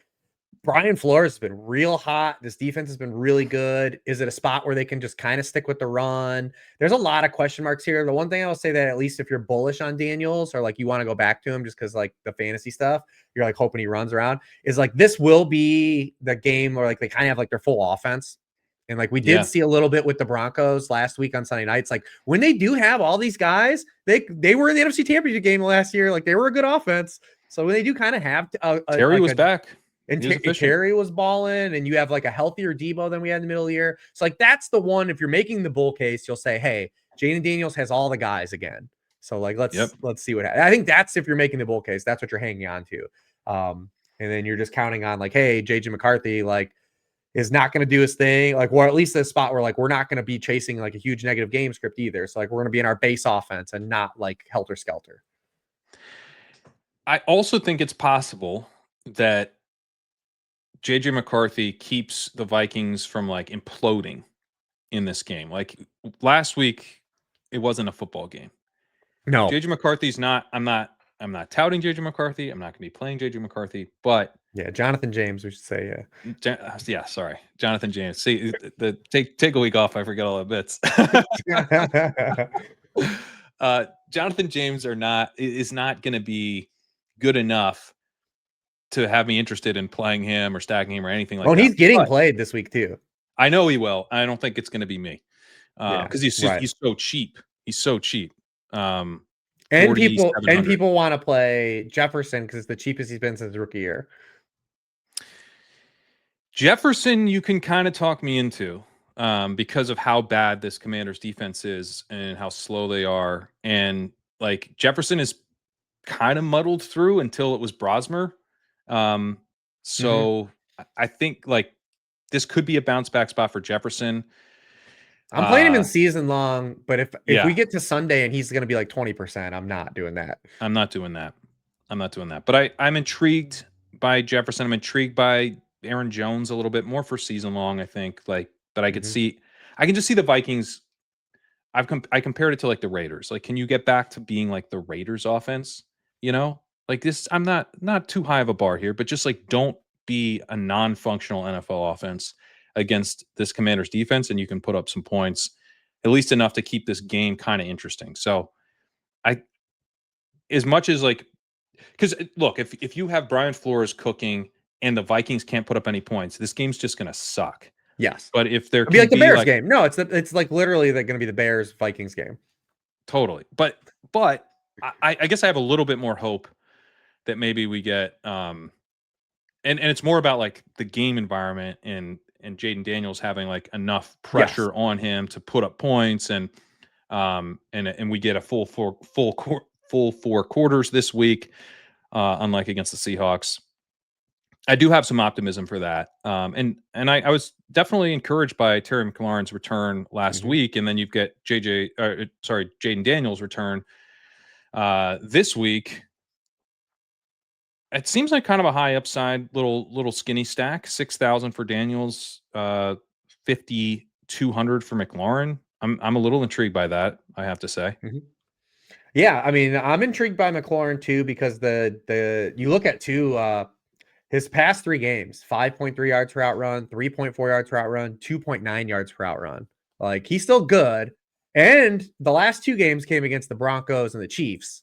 Like pretty good defenses. They've been good, really good defenses against the wide receivers this year. And we're going to need that again because Minnesota, the pass defense the last 5 weeks has been incredible. Yeah. They haven't even allowed a touchdown to a wide receiver in 4 games. So like we are going to need it, but I am interested at because the price point in the player, the talent of the player and the price, like we're not going to get it any cheaper, even after this week. 'Cause they were priced, the pricing was set on Sunday night. So like they never had a chance to juice him up. So I'm more interested in McLaurin kind of as a one-off, but I am interested still in the stack, but just because you can get the rushing if we do have it, because we just don't know. It's just volatile, but 6K is kind of worth a little bit of a nibble as well. Yeah, at 6K, you don't like need the rushing. You know what I mean? Like it would really help, but like it's not. Yeah, he's not priced at a level where he has to be full Jaden Daniels, I would say. Yeah, he just hasn't had the spike week, even when a small sample, and it's just like, are we expecting him now coming off his second injury to do it? But the other thing too is that since the 2 weeks since Dan Quinn took over, they've been game. Like they're not a good defense, but like they're kind of like the Cowboys in a sense where they went from like terrible to like okay. And that could just be because they played Bo Nix and Tua. I think it might be. Very well could be. I think it might be because the issue for them is that what Jonathan James, but also where does Jonathan James slide into that hierarchy? Yeah, this is like one of the when you write up the games every week, it's like the sequencing doesn't work where you're like, I've found a thing. Like this defense is overrated. And it's like, great. Well, they play Jonathan James McCarthy this week. So just save it in your brain for next week when you because they did limit Nix and Tua. I mean, Nix through he had 70 of his yards in overtime in the overtime drive. Like he was actually pretty bad in that game for most of the game. So it's like, all right, like how much credit do you give Dan Quinn or how much do you put on the quarterbacks? It's tough to say, right? Like they get the Giants, then the Eagles, then the Cowboys. So maybe the Cowboys, by the time we get to them, they're going to be an overrated defense. Because even me, like if you think this game's gonna play out kind of as it does, where like even if it's like you say, like we get just them, like the Vikings are functional and they're fine to the degree like Raiders adjacent, then like kind of like is there anything here with like Chris Rodriguez? Like they're able to run more? I mean, so the Vikings are a massive run funnel. Teams are averaging a 52% they face the most running back runs per game because they're bad. Well, As a they're team, bad. as a team. They're bad, and you don't want to pass against Flores right now. So now the thing though with the Vikings defense that's kind of interesting is they have this crazy blitz-driven pass rush. They're first in quick pressure rate, first in pressure rate, first in blitz per drop back. They're third in pass rush win rate. So the pressure is like nuts. But they're 30th in coverage grade, and they're only like a middle of the pack defense overall. Like they're 17th in passing DVOA. Like this is not an elite pass defense. They've been better recently, but they're going to be kind of boom bust in nature week to week and play to play. Like you can punish this defense because the secondary is not so great. It's just about like their ability to get pressure and confuse quarterbacks is elite. And so a lot of teams are just like, yeah, we're just going to run the ball. Because what are you going to do? You can't score points. So that generally this is set up like if we had an actual running back here, I would be very excited about that running back. But who do we have? Chris Rodriguez had 33% of the carries last week. Like what? There's not that much we can do with that. Yeah. And so a week before in Spain, he did have 16 touches. So like, the Broncos game kind of got away from him. If the game script's a little better, obviously that's your only outcome though, is that. I'm just fishing. If you got Christian McCaffrey or someone on buy, I'm just down here looking at some of these dudes. I could see that. You could at some of these dudes. Yeah, if you were playing Tyrone Tracy and now he's on bye, you can slot in Chris Rodriguez. On the Viking side, do you think people are actually going to play Jonathan James at DFS? Right now, he's tracking for Hilo pitched him on our show. I said I wasn't going to do it, but I at least entertained the Justin Jefferson side. I just want to see where the ownership goes because obviously when the Vikings hit, and eventually Justin Jefferson, I still think will have a good game to close the season. And you would objectively say this would be one. This would be one. This would be the But spot. I also don't want to play the Vikings if everyone else is playing the Vikings. Me neither, man. So I want to just follow it, but I think in season long, you're still just gritting your teeth and playing Justin Jefferson. And you would say like this would be a spot where all the targets in, because targets have never been a problem throughout this, except for last week. But last week you can just throw out of the last damn week window. Was different. Just throw that out of the window. But so I'm at least open to the idea. I just want to see where his ownership is. I think the price is fine, but I definitely don't want to play him if he's going to be like the second highest owned guy on the slate. I didn't get to share with you on the pod, but the nugget I had for Brosmer was that he was 10th in QBR last year in the Big Ten. Yes. All his practice stuff was real bad, man. It's like, and there was like a contingency that was like excited for him to play.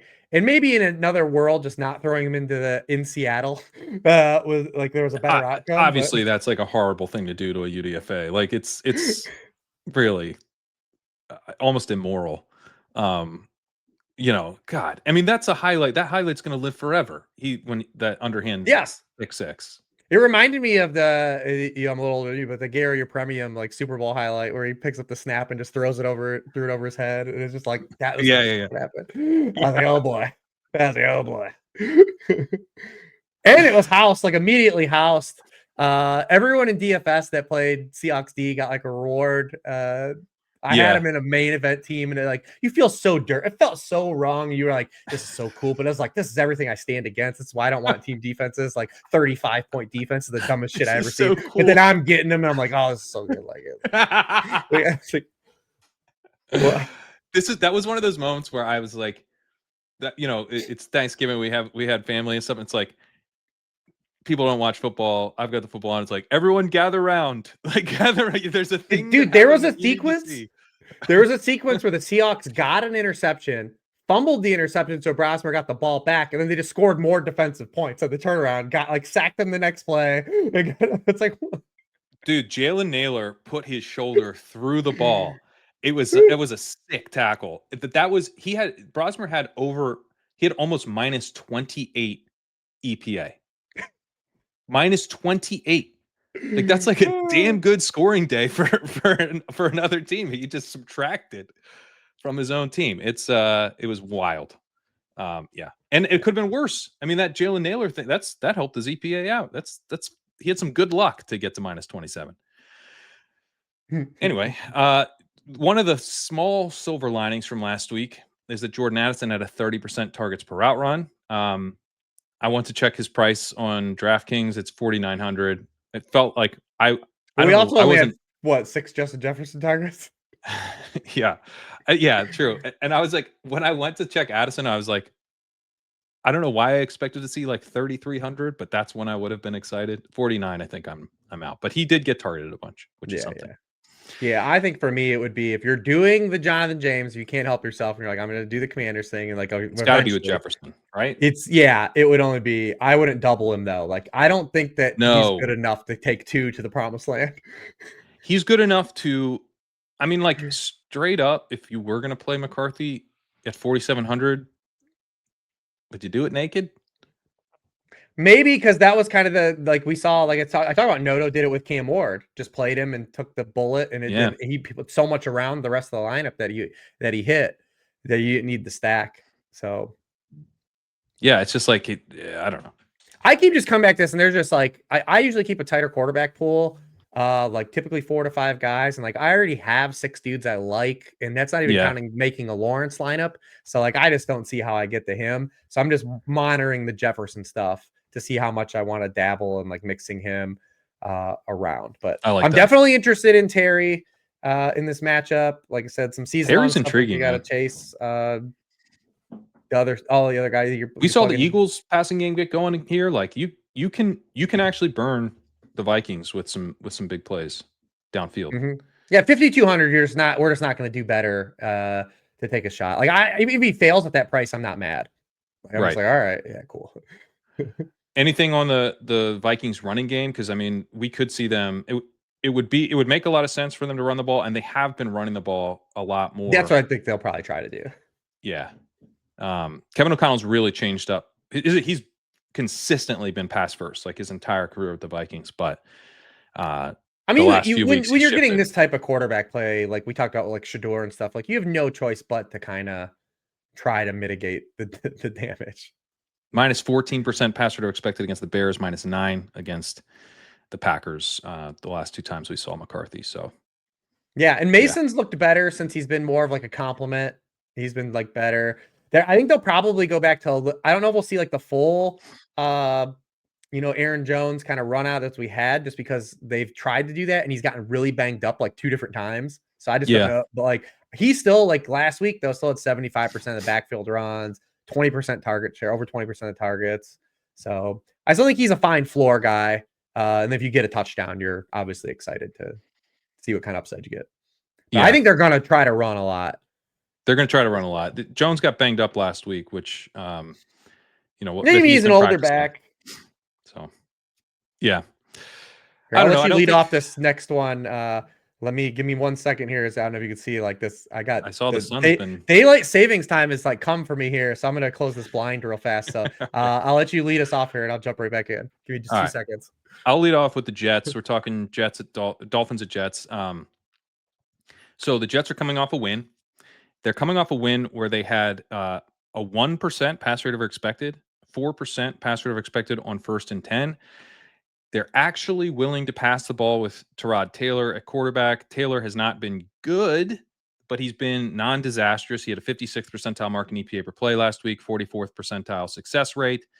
I'm comparing this a little bit to the Cardinals, where you're getting a team that had a quarterback they were fully hiding and is now at the point where they're like, okay, this dude's doing like what we expect. It's not going great, but we can actually like let the dude pass the ball. They're the Jets, so they're not super pass heavy like the Cardinals are, but they're significantly more pass oriented than they were for most of the season. So Taylor, is kind of like facilitating production, and I'm intrigued by him from that lens. A.D. Mitchell, John Mechie, these are our top 2 receivers. We'll get to them, but the guy I actually want to mention first is Breece Hall, who had 88% of snaps against the Falcons, 68% of the carries. He only had 51% round participation, but he had a season high 14 pass blocking snaps. Isaiah Davis had 5% route participation and 12% of snaps. He was not that 3rd down role that we've seen all season. It was actually Breece Hall out there all the time doing everything. But because they were playing the Falcons who blitz a bunch, he was in there pass protecting. Dolphins blitz a bunch too, but they've already played the Dolphins, the Jets in week 4, and Hall had just 4 pass blocking reps there, 17 routes, and that was with just 63% route participation, 63% of the snaps, excuse me. So if he gets more snaps, we could see plenty of routes, totally healthy running back route participation, like 55, maybe even 60%. Like he could set a season high here in route participation pretty easily, get up above 10% target share, 15%, something like that would be really nice to see with a bunch of carries against a bad defense. I think Breece Hall set up really well here, and I think last week was a lot more bullish in terms of the usage than maybe people realize, because he was used to pass block a lot, which was probably game plan specific. Since the trade deadline passed, man, it's his 4th game in a row. He's had over 80% of the backfield touches. He had 100 last week, 20 touches in 4 of his past 5 games. We wish that Tyrod would stop scrambling a little bit, but because Tyrod's 26th in running back target rate because he's running a little bit. Fields was 5th in the league. He was at 25% throwing to running back. So that's the one kind of thing we've traded off a little bit. Fields did throw to running backs more than people realize. Even in Chicago, I remember even in the coming in over, Pittsburgh. I was and it's like, oh yeah, he did throw to running backs a good amount. But yeah, Tyrod's been a little more like, I'll just take off. Or honestly, what is Tyrod just better throwing outside is really what it is. Like he's you saw like they were just peppering out routes to Adonai Mitchell last week. Like dude, they're feeding him. Yeah, so it's like that probably is it more than him scrambling, is that he's just better in context of versus Fields, is that Fields can only check it down. He can't throw outside. I would say that's probably more true. More truth than that. So we like a little more catches. This game's at home, should probably be relatively tight, especially with Taylor playing. So like the run out for potentially for Hall, just hopefully we get a little more pass catches than we've gotten recently. Hall's 6,500 and doesn't look like he's going to get played a ton.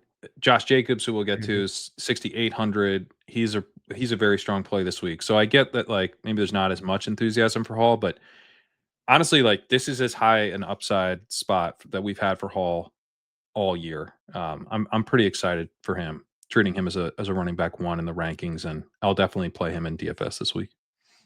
You got kind of Judkins around there. People will still play Chase Brown, I think, because of the game. Yeah, Hall's like a no-brainer over Brown for me. Yeah, he would be for me too.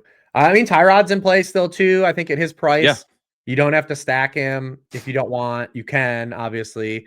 I think in season-long stuff, he's like fine as like a high floor-based QB2 that could get you our QB1 upside in the right circumstances. Dolphins are 24th in rushing yards allowed to, actually they're 30th in rushing points allowed per game to quarterbacks. So we have a nice little baseline to work from, and they've allowed 4 straight QB1s, and the past 2 have been Marcus Mariota and Tyler Shuck. So Tyrod is definitely in play again. I think here it might seem like on a surface point chasing, but I think he does check the box. I don't think it is. And this defense, Justin Fields was efficient against this defense, 73rd percentile mark in EPA per play. Taylor is fieldsy in his profile. He's got a really long time to throw. He does run a bit. He takes deep shots. So it's nice to see that Fields was actually efficient here. And like most quarterbacks have been efficient against the Dolphins this season. They're not a good defense. 30th in DVOA against the pass, 29th EPA, dead last success rate. So the fact that the Jets were just a little bit more willing to pass, got to win, right? It's like they're trying to find things that actually work. Yeah, Aaron Glenn cares about winning games. Yeah, he does. No matter what we think about him, he's trying. No, they're trying to do.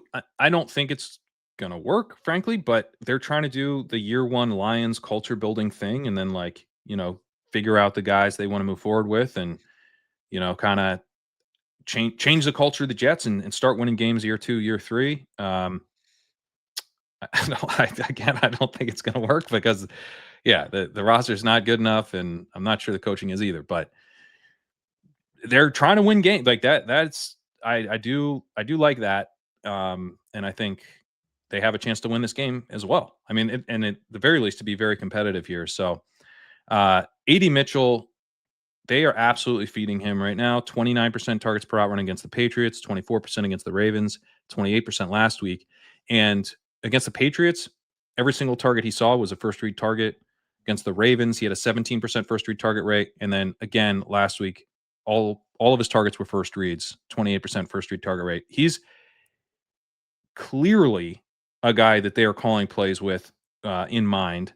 He's 91st percentile in open score. He's got 1.96 yards per route run. That's how you get targeted. He's got a 25% targets per route run, 24% first read target rate, which is elite. Like everything about AD Mitchell right now, you'd say like this dude's like a number one wide receiver. He's running all the routes now. The team is talking him up like, yeah, we specifically traded for him because we think he's a good player and we're treating him like our true X receiver number one. Why are we not jamming this guy? In a trade for Sauce Gardner too. Like, yeah, you know, like we traded our best player on defense, like Mitchell of our team, but he had to be part of the deal. Like he had to be part of it. Like, you know what I mean? So now we did have to throw. We did.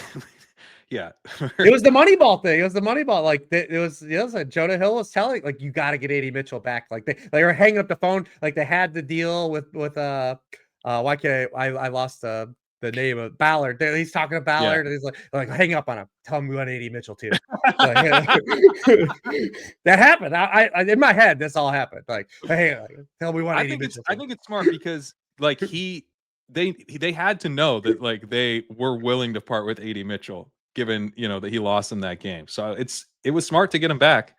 And I think the way Alec Pierce was playing, that the Colts were looking at it like, oh wow, like in the future, like we maybe just want to pay Alec Pierce.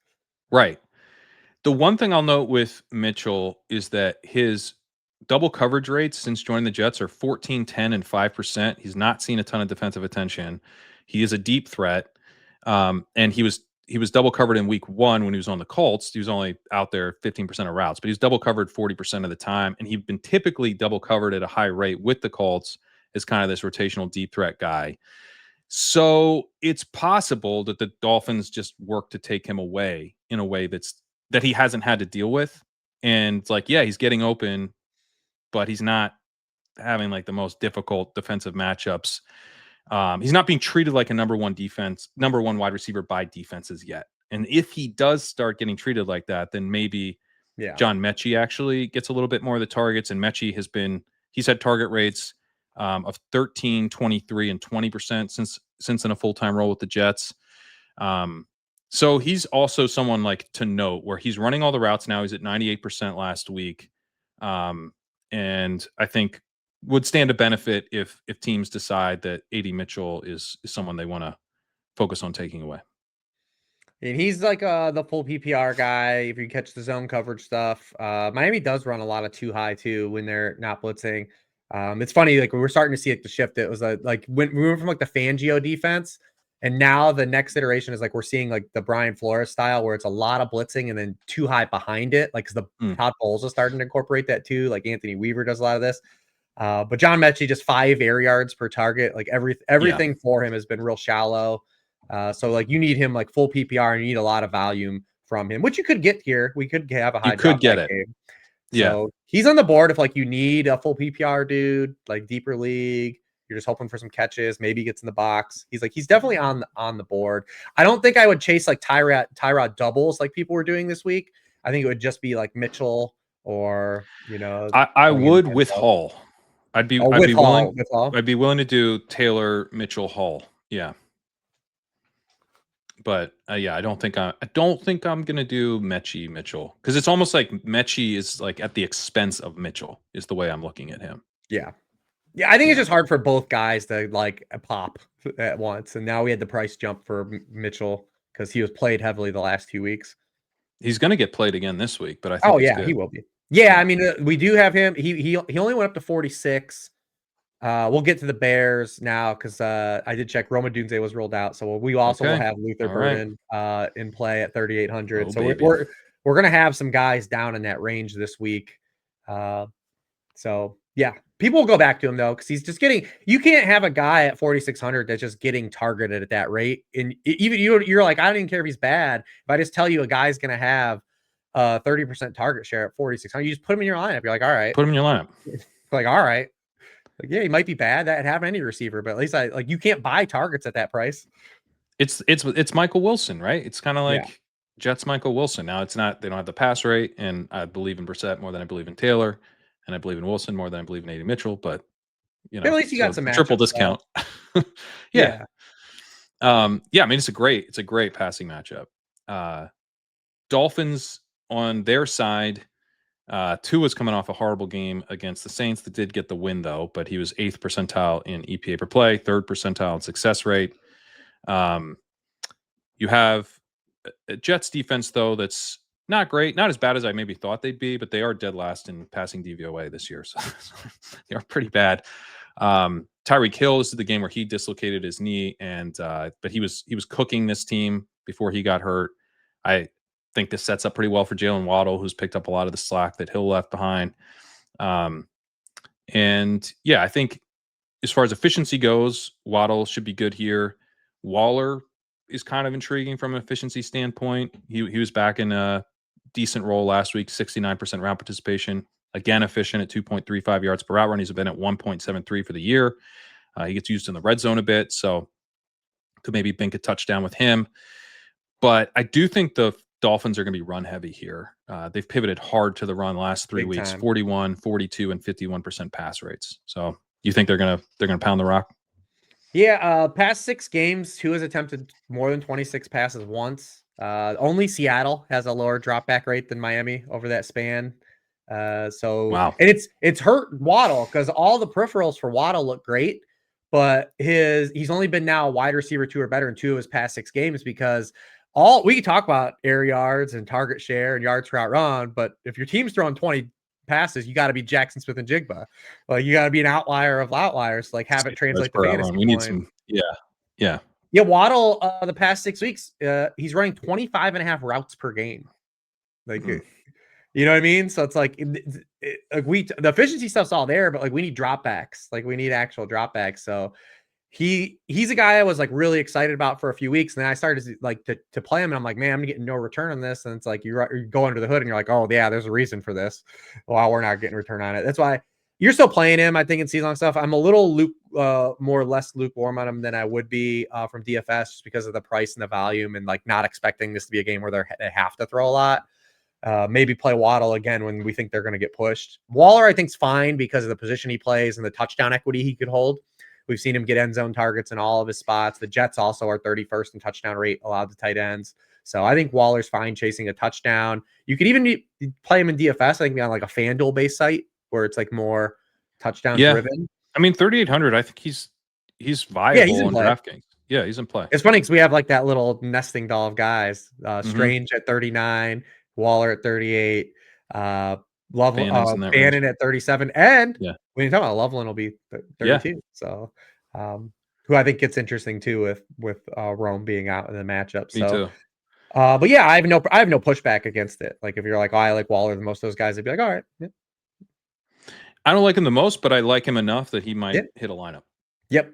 Yeah, I think he will for me too. This game in general, I might stack it, not with Tua, but like something like Tyrod, Adonai Mitchell, Waller, and then obviously Achane, who's been the biggest beneficiary of everything we talked about because he's just getting absolutely loaded with opportunities. So he had just 1 target last week, didn't catch it, so 0 receptions. Would have been a touchdown, by the way.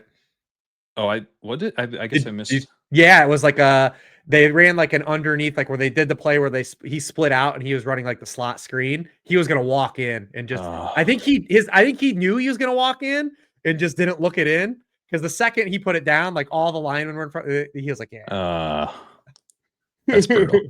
Yeah. The nice thing about Achane last week is that he had 22 carries. He saw 22 carries against the Bills in week 10, 21 in week 11. So against the Commanders. So now we're looking at him over the first 9 games. He had 13.4 carries average, and he's now averaging 21.7 over his last 3. And in 2 of those games, he was targeted. He had 30% of the targets against the Bills and 25% against the Commanders. So, I mean, his upside is just massive here now that he's getting like true workhorse usage. You can run on the Jets. Teams are running on the Jets. Opponents have a 57% pass rate against them.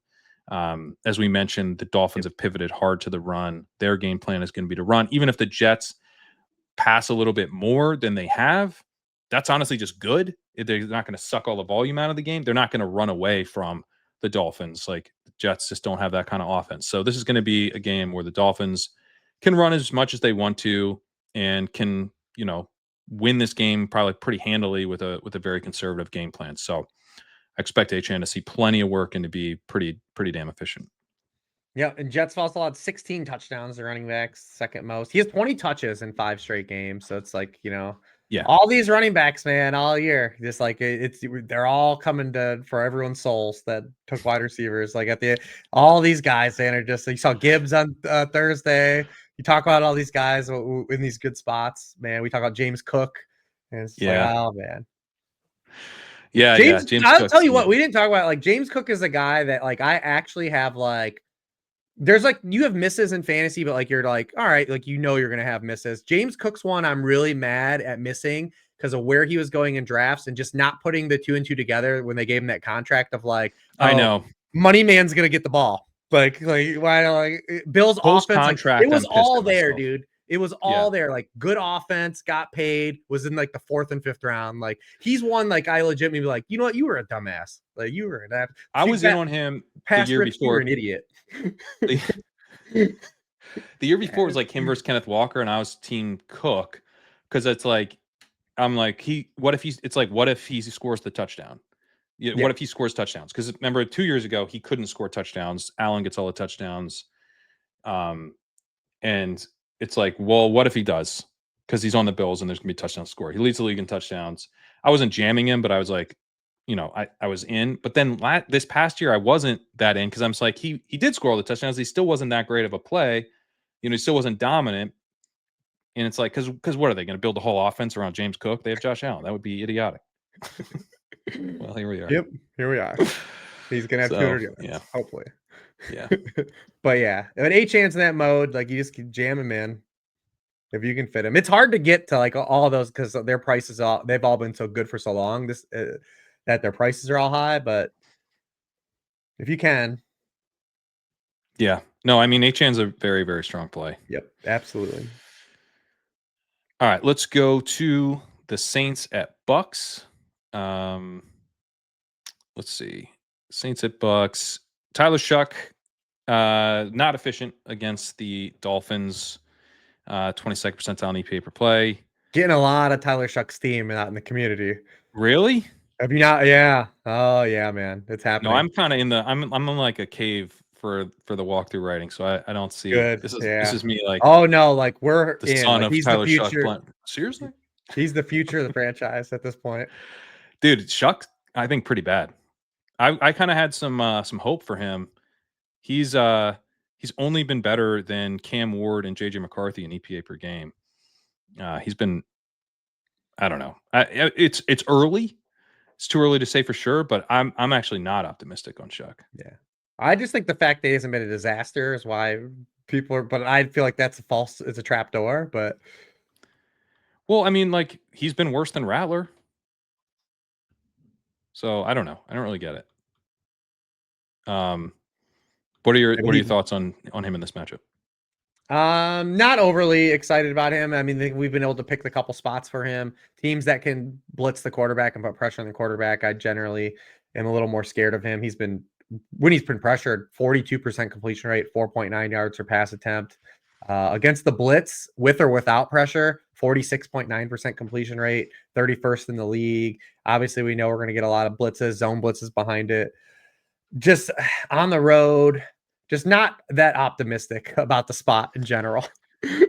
And so Eric McCoy's done for the year at center, and then Talise Fuaga was DNP. I didn't see if he's out, but he's their right tackle, so that would be a problem. So the Bucs defense hasn't been that great recently, but they did shut down the Saints. Rattler was 3rd percentile in EPA per play, got benched. Shuck came in, debuted. He was 5th percentile. This defense was a real problem for Kellen Moore the last time he got him. They've also been better when Jamel Dean has played, who came back last week, and like their efficiency stuff was fine last week. They just gave up some junk stuff because that's what Jacoby Brissett lives on. Yeah. But Jamel Dean was mediocre as usual. Yeah. Jamel Dean being back is a huge lift though for the defense. Talk about a dude that's gonna get paid next year. Yeah, no, he's made a big difference this year. The secondary has been like kind of vulnerable. Yeah, They're McCollum's like a been pretty little bad. they're a little Vikings-esque in that way, but they're Mhm. better in the secondary, I think. But it's sort of similar. Like they blitz, they get pressure. They're a little bit vulnerable though, and theoretically, Shuck could be okay in a setup like that because he's sort of the Sanders to Rattler's Gabriel, where I'd rather have both the Saints guys, but they're like the archetype's a little bit similar. Where Shuck he's trying to hit more big plays. I think you're getting like worse success rate, less kind of just like operating the offense the way it's supposed to be designed, and a little bit more playmaking. But the playmaking is just for me not frequent enough. I'm not loving what I'm seeing. But the Bucks have a great run defense. They're a big pass funnel. Because of that, 67% opposing pass rate, 4% opposing PROE, 5% shift to the pass by opponents. We've seen high pass rates and high pass rates over expected against them for a while. Over the last Yeah, that's 5 your out. games. Like if you're playing him as a QB2 because he's your QB2 in a QB league, like you probably are getting 35 pass attempts. Yeah. Over the last 5 games, opponents are averaging a 9% pass rate over expected, and at least 6% by every team they've seen over the last 5. So volume is your play. Your play is you hope Shuck's like a little bit better than he was last week. I say he's a positive regression candidate, but he'd be regressing too positively to Davis Mills, where Davis Mills has been this year. So we're not hoping for a ton of efficiency, but like maybe you get like, Davis Mills from the Texans keeping things on the rails a little bit and volume. And then in that case, Olave could bounce back here. Juwan Johnson could be okay. But that's like the extent of my optimism. Yeah, I mean, Olave's dealing with the back, but he's going to play. I mean, we know what we're getting. Olave's just been a huge volume, dude. We've been talking Yep. about it all season. Like, at least Kellen Moore has like understood the assignment of like, we're still going to play fast. We're going to run a lot of plays. We'll see what the hell happens. Like most weeks, like that's generally been what they've done. He's already matched a career high in touchdowns with his touchdown last week. He's the wide receiver 5 in targets per game. Doesn't always get a lot of quality targets, but the amount of volume he gets usually comes through more weeks than it doesn't. Like when these teams played the first time, he only had 63 yards, but he had 8 catches and 12 targets. So like you're at least got something in terms of a floor, especially in your full PPR stuff. I'd be a little more concerned about Vele chasing the Vele score just because I was on a little bit Vele last week and we talked about it in my chat that had a nice anytime bet on him for a touchdown. He's running the routes. But I think this matchup is a little bit tougher for him than it was last week. But you are getting volume. That's all I will say. Is like you're gonna get like routes and probably targets. And if you need to throw that at a lineup, I totally get it. Targets, I'm like a little bit less sure will happen. Right. 13% first read target rate last week, which isn't great. It's not terrible, but it's not anything special at all. And he has a 9% first read target rate on the year and 12% targets per outrun on the year. So he's not really a target earner. Nice game last week, but to me, he's more kind of just that bet on routes. Like he's like a Pat Bryant level dude, I would say. It's like, hey, he'll be out there, and maybe there's more upside than we've seen so far. But I'm more interested in Olave and Juwan Johnson as far as those guys being people I can trust to get the targets. I will note, like Shuck is 4,600 on DraftKings, and we talked about JJ McCarthy earlier. Is like, hey, what if he could get to like a Geno Smith level? Well, like Shuck kind of is already at a Geno Smith level, and it's like, well, what if he could get to, a Tyrod Taylor level, or like a Tua level? That Shuck can turn in one of those types of games. So I know this is not. He could turn in like Bryce Young level efficiency if we were getting really lucky. Is Shuck in play for you at 4,600? Not really, but I would if someone was like because I have if I'm gonna play a guy in that range, I'm just gonna play Taylor. But I think I'd be Taylor as well. Yeah. But I get the thesis. I understand the thesis of it. It's one of those things. It's like not for me, but I understand what you're saying. What you're trying to sell here. I kind of like Tyrod Taylor. I'm kind of talking myself into him. I'm okay with my internet provider already. I understand. I heard the pitch. I appreciate it. Okay. You actually like this I might save money. Like this might be something I should do. but I don't really like looking into it, so I'm not. Yeah, yeah. I hear you. Yeah, I'm gonna play Tyrod Taylor as well. All right, Bucks side of this. I mean, we get decent matchup here, but dude, the Bucks have been shifted. We're talking about, I guess it's just the weather turning. Like something's in the air. We're seeing a lot of teams pivot to the run here, including the Bucks. Yeah, and I think Baker's got 6 injuries. That like Well, yeah. whenever they get their season ends, I assume that we're just gonna hear right afterwards like all the surgeries he's gonna have. Yeah, it reminds me of that. I think the last year with the Browns, where he was just like playing through a million injuries and gutting it out. But yeah, I mean they're playing like that. I mean, minus 12% PROE against the Bills, minus 7 against the Chargers. They were minus 2 last week, but minus 10 on first down. And against the Bills, they're minus 24 on first down, minus 19 on first down against the Rams. So very, very conservative here. And they get a Saints team that opponents are just running all over, 53% opposing pass rate. Not a terrible run defense, but you can just run on them because they're not very good. One of those teams. That's it, man. Yeah, I think that's what the Bucks will do. Bucky Irving came back, man, and got pretty nice workload. Like it. Not Had that hand.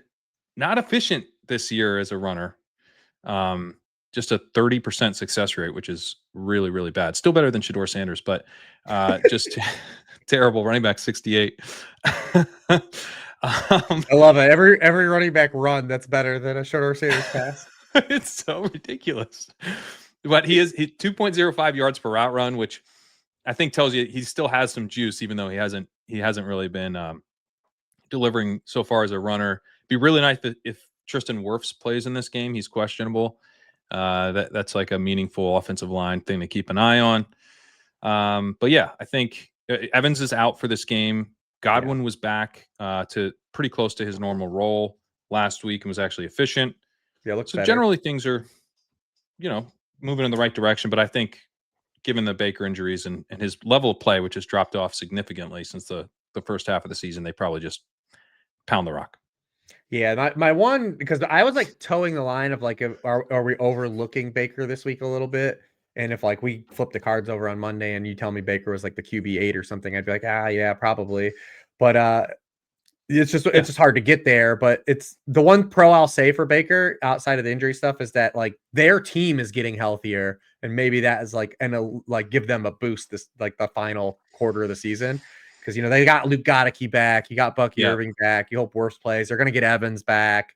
They'll probably get Jalen McMillan back like very soon. It's like, all right, this could be what kind of gets the offense kind of back going and performing with a little bit of efficiency. Because that's also completely overlapped. Egbuka's nosedive it completely overlaps Baker's nosedive. Because you look at Egbuka, all the stuff is there. Like he has 8 or more targets in 6 straight games. He has 30% of the team targets over the span. It's just the quality of target has completely evaporated. 25% of his targets over that span have been inaccurate. Before that, it was 11.9%. So like it's completely just coincided with Baker's play. Egbuka, I don't think is doing anything wrong. It's just the quality of play has deteriorated around him. So he is still 9th percentile in open score, which has been right, and that's always going to be the knock, right? Like that was. Remember the holy war that was going on? This dude doesn't separate. Like, well, he doesn't, right? And it's like that's a problem. Like, it certainly creates a lower margin of error for the quarterback, and if the quarterback play dips, you're really going to feel it, which is, I think, kind of explains what's happening a bit.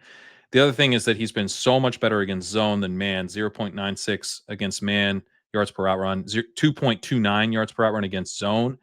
He does get a team that plays a bunch of zone this week. Yeah. I'm kind of for Egbuka.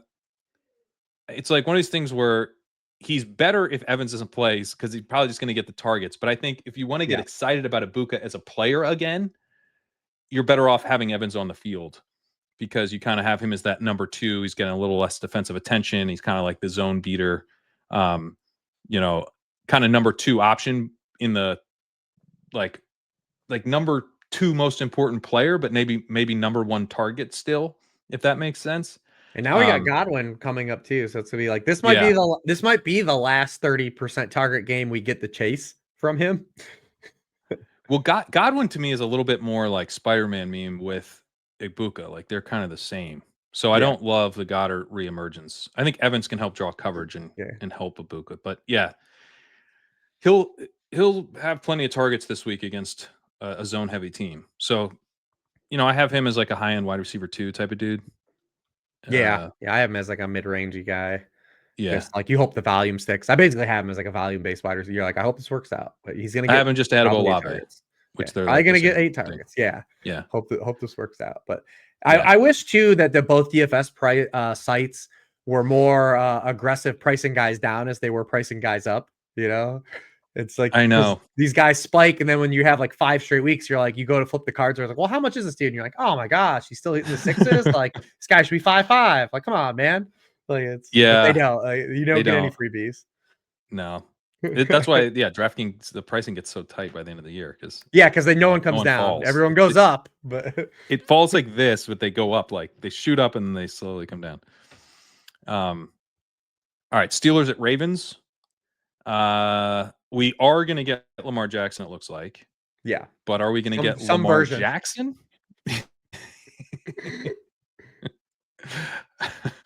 Yeah. So what are your thoughts on the Ravens? Yeah, real tough spot here, I think, for season-long gamers trying to decide what they're going to do with Lamar Jackson this week, because you're in a real rock hard place, right? Because like on one hand, you're like, all right, if I play Lamar Jackson and he sucks, you'd be like, yeah, I clearly knew he wasn't right. And he had not given me any fantasy points for the previous month, especially against a team that he has 120-point game against in his career. Now, playing this Pittsburgh Steelers in 2018 versus 2025 has no bearing. It's just like a team that's given him trouble. But even last year, is going to be pretty similar.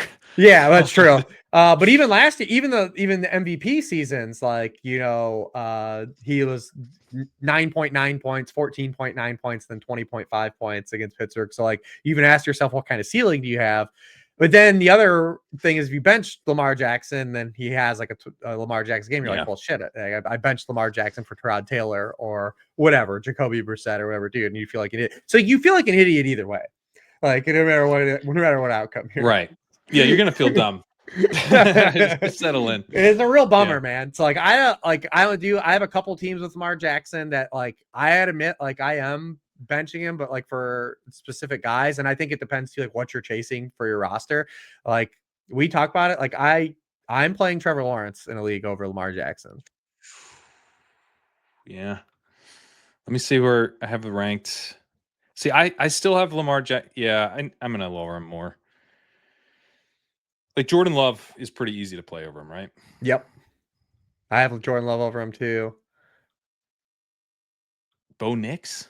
I still have him one spot above Bo Nix. It's just because he also has not been trustworthy on any level. But I could agree with saying this would be an identifiable spot for Bo Nix to be good. It's just we've done this a couple times with him. So I'm just like, you know what? If I have to choose less reveals, I'm at least gonna take the dude I believes it better at football in his soul. But it might not be true, because you look at Lamar Jackson, and I've seen this argument made for him last week. They're like, well, if Likely scores, if he doesn't fumble at the goal line and Zay Flowers isn't called back, like the optics are better. And yes, the optics would be better.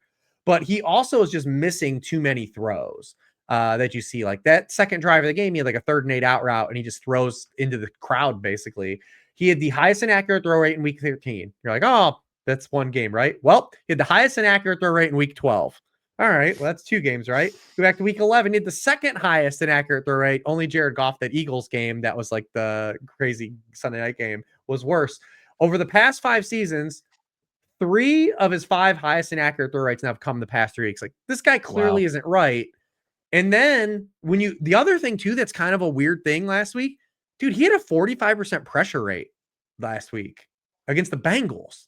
Yeah. Like this is like, there's a lot here going on that I think that just goes beyond Lamar being hurt. I feel like it's a collection of stuff. And if he's not able to have the out of running, like we got a problem. That's the thing. Like Lamar does some stuff that like most quarterbacks can't get away with. Like he gets away with it no problem because he's insane.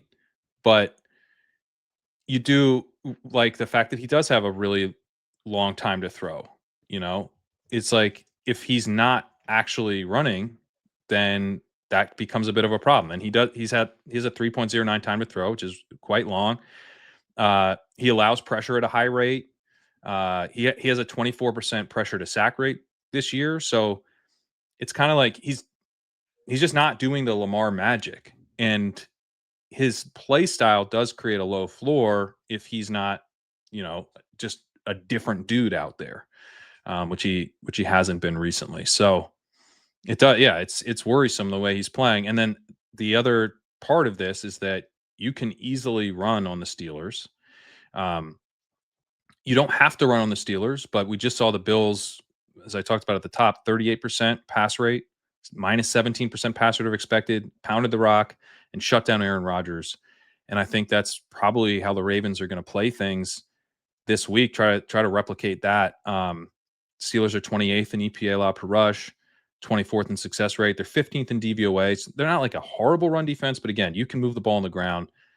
Probably going to lean on Derrick Henry a bit here. Henry's expensive in DFS, not someone I'm all that excited about, and he hasn't been that good this year, but he's had some breakaway juice. Maybe he gets back to that. He's definitely at least someone to consider, because I think the game plan's going to be built around him. And on the other side, like Rodgers could, because they're just have a not really going rough to day. score enough points. The Steelers Yeah. to get, even if it's They're a not. tight game, we're going to be in an environment for Derrick Henry to touch the football a lot. Exactly. Exactly. Flowers could bounce back here a bit. I mean, he's been actually pretty efficient, excluding last week where he bottomed out 0.16 yards per out run. But yeah, I mean, he should be okay. The lack of touchdown equity is just so brutal. Yeah, he's like the old, these always do the old the running back correlator. Like, if you need this guy to get you 3 yards, he'll get you 4 yards. If you need this guy to get you 7 yards, get you 4 yards. It's like, if you need Zay Flowers to get you 60 yards, he'll get you 60 yards. If you need him to get you 100 yards, he's going to get you 75 yards. Like, he's just like in that, right? He just like constantly lives in like that solid floor, has good efficiency, but the team doesn't throw, and then doesn't have any touchdown equity. I thought you were going to say, if you need Zay Flowers to get you 15 points, he'll get you 11 points. He'll get you 11 points. If he gets you 9 points, he'll get you 11 points. Yeah, it's just a real bummer. Never allowed to score a touchdown again. Yeah. But I think he's fine to go back to. So that like that mid range, wide receiver 2, wide receiver 3 guy. I think the floor is going to be there here. Thoughts on the Andrews extension? Weird, right?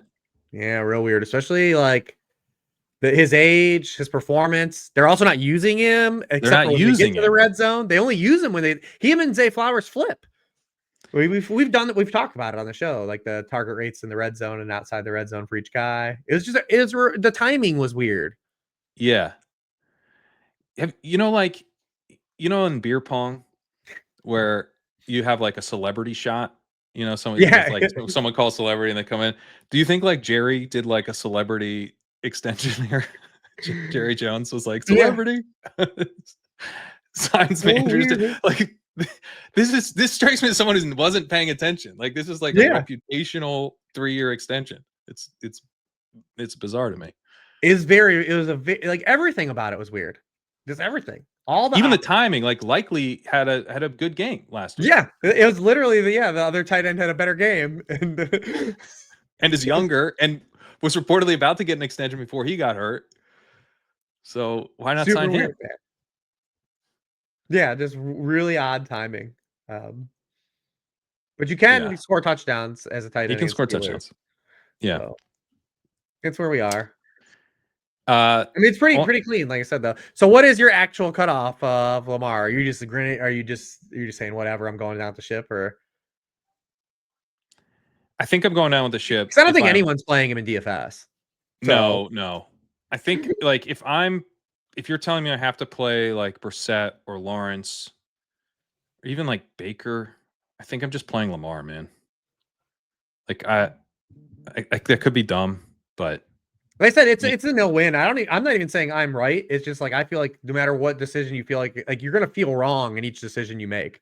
Like just is what it is. Hopefully it doesn't cost you, right? Like I say, everyone that has Lamar Jackson, I just hope that the matchup doesn't come to like the difference was the quarterback.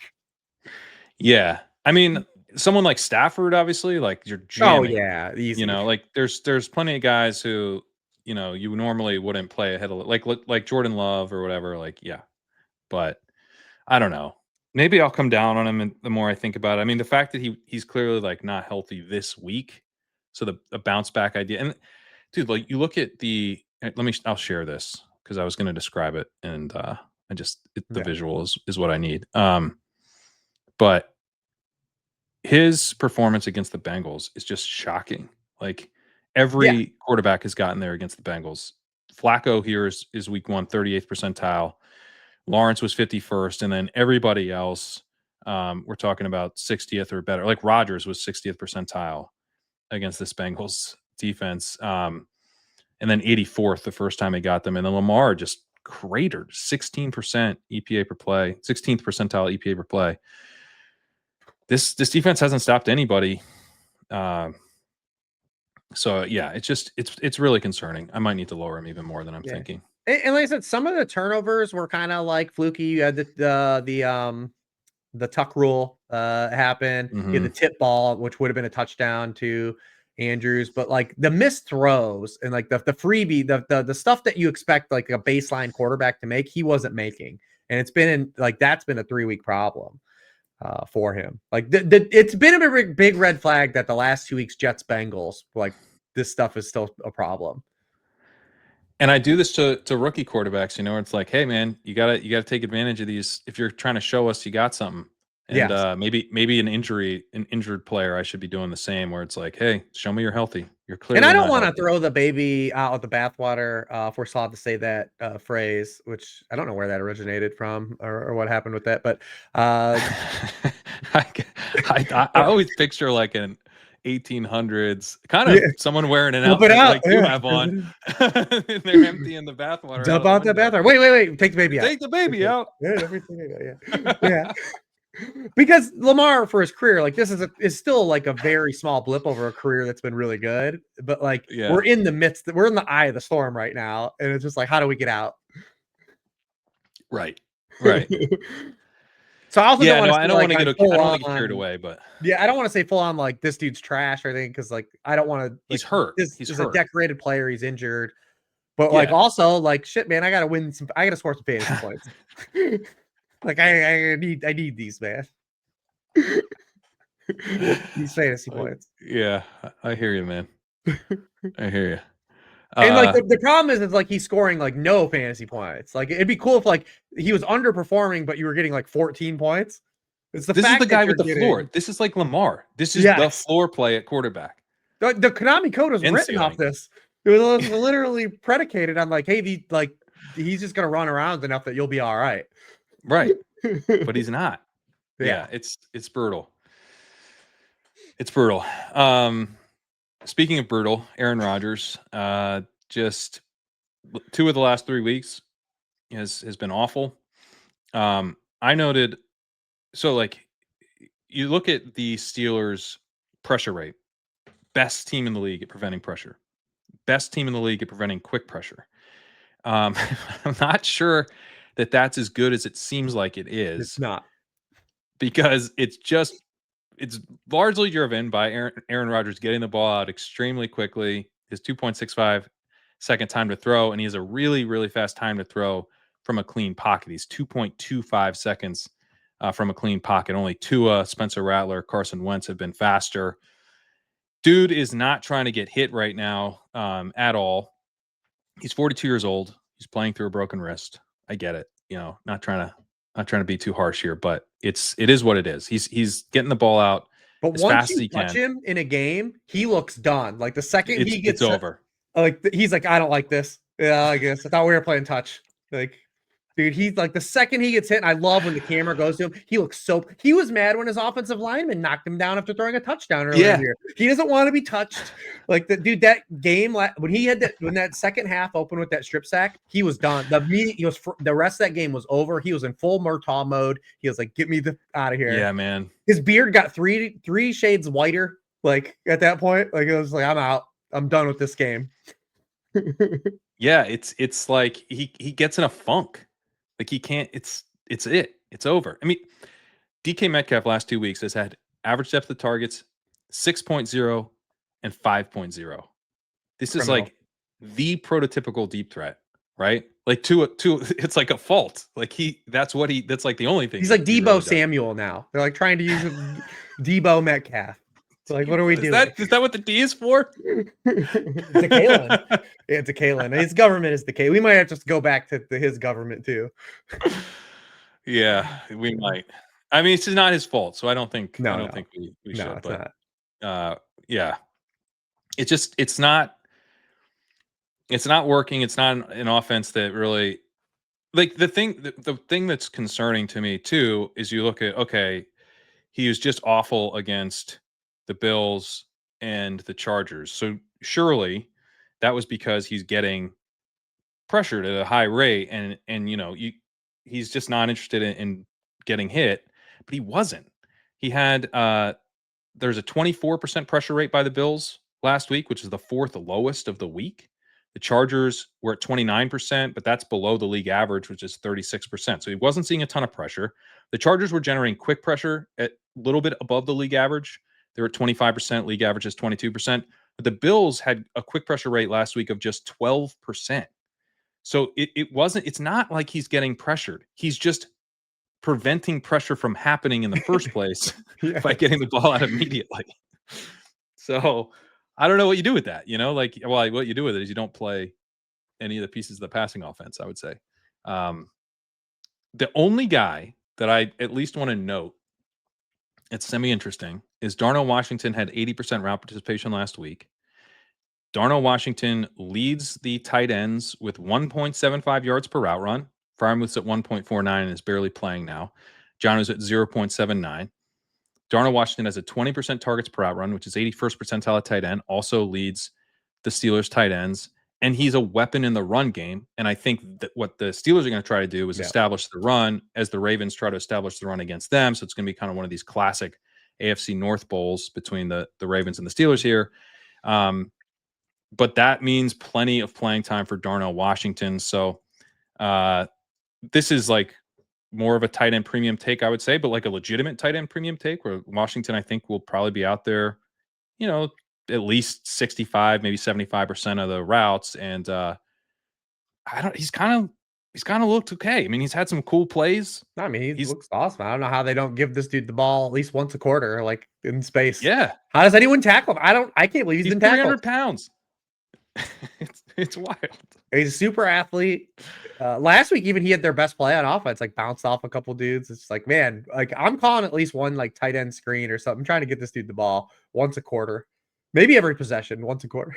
And honestly, at 2,600, like I think I've done crazier things in DFS. I could maybe talk myself into him. Yeah, listen, I've been talking on him for a little bit. Like anytime you get in these run scripts, just because that's when he plays the most. You got to think that they're going to try to do that. That was the other thing too last week, because we knew they were going to try to do that against the Bills. The thing that hurt them was Rodgers' injury, is that they had to play 100% out of pistol in the shotgun, and it removed like anything under center, no nuance. And because if you're going to just play out of the pistol and shotgun, you have to have the threat of the QB run for the defense to do and they obviously the Steelers don't have that. So the Bill actually. So why have the Falcons been playing out of the pistol with Penix? Yeah.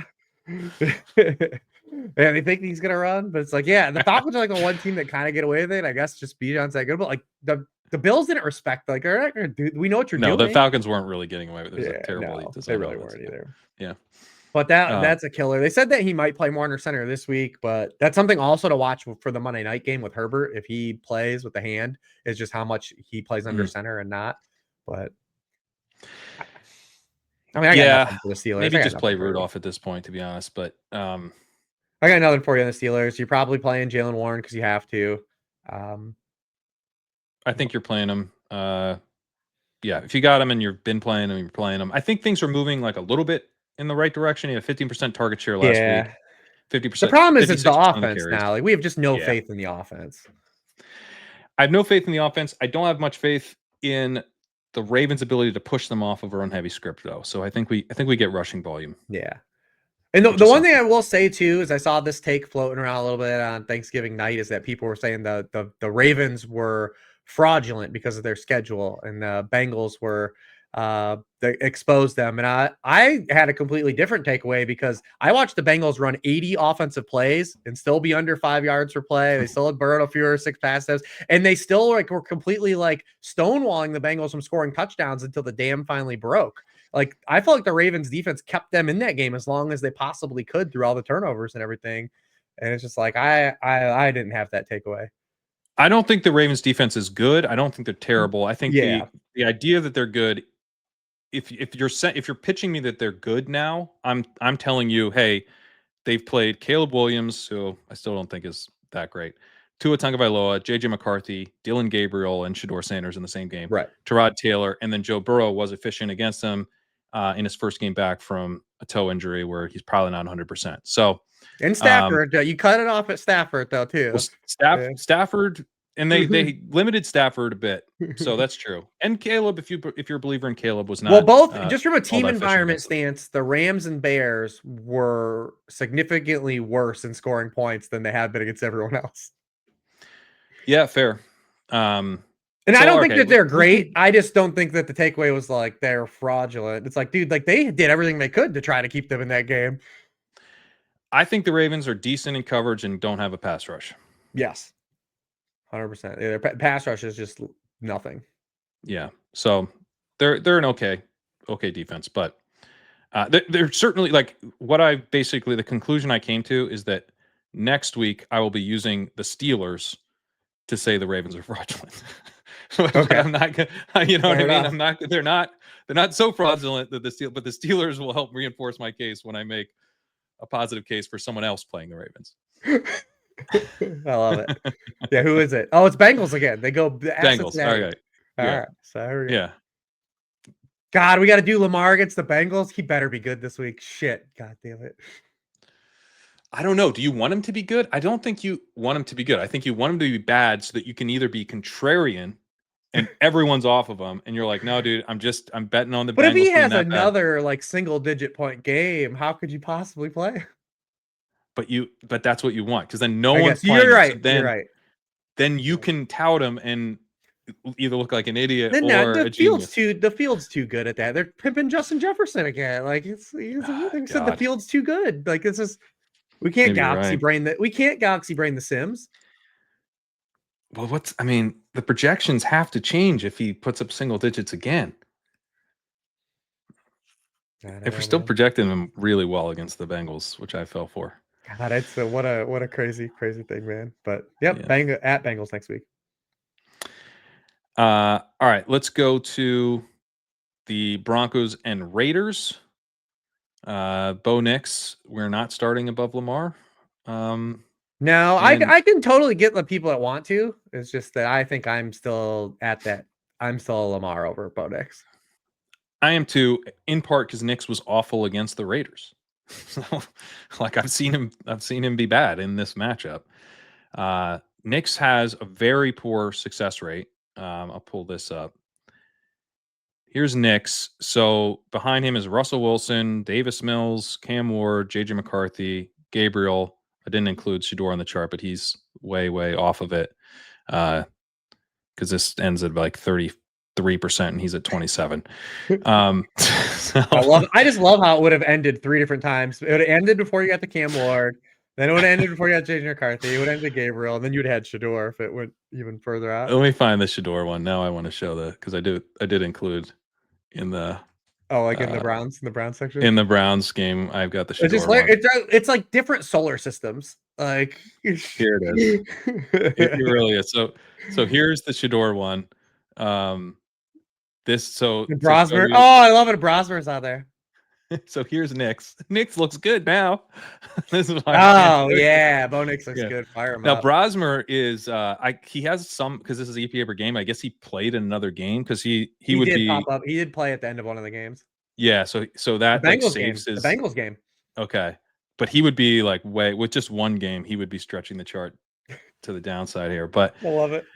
Yeah, so here's Shador. So it's a different universe. But Nix is playing quarterbacks who have been his level of inconsistent typically have efficiency more in line with Tua or Russell Wilson or Tyrod Taylor. So he's running hot to be this level of quarterback, and this level of quarterback isn't that fun. So that has me obviously a little bit concerned about Knicks, even in a soft matchup. But it is a really soft matchup. So Mhm. the thing, and Knicks is kind of this boom bust type of play style. He's sort of out there trying to make plays instead of consistently execute the offense, but he might be able to get away with that here. That's why I think that J.K. Dobbins' injury was so massive. I think we talked about it when it happened. It's a high success rate running back, yeah. Well, it's just like the best version of the Broncos is they could always get back and just run the ball at J.K. Dobbins for stretches, and now they don't have like any run game. Right. And so Harvey has been bad straight up, full stop. There's not been much juice here. He's running back 38 in breakaway yards per game. He's running back 58 in rush yards over expected per attempt, and running back 59 in rush yards over expected per game. So like the idea that he's an explosive runner is very theoretical, but Right.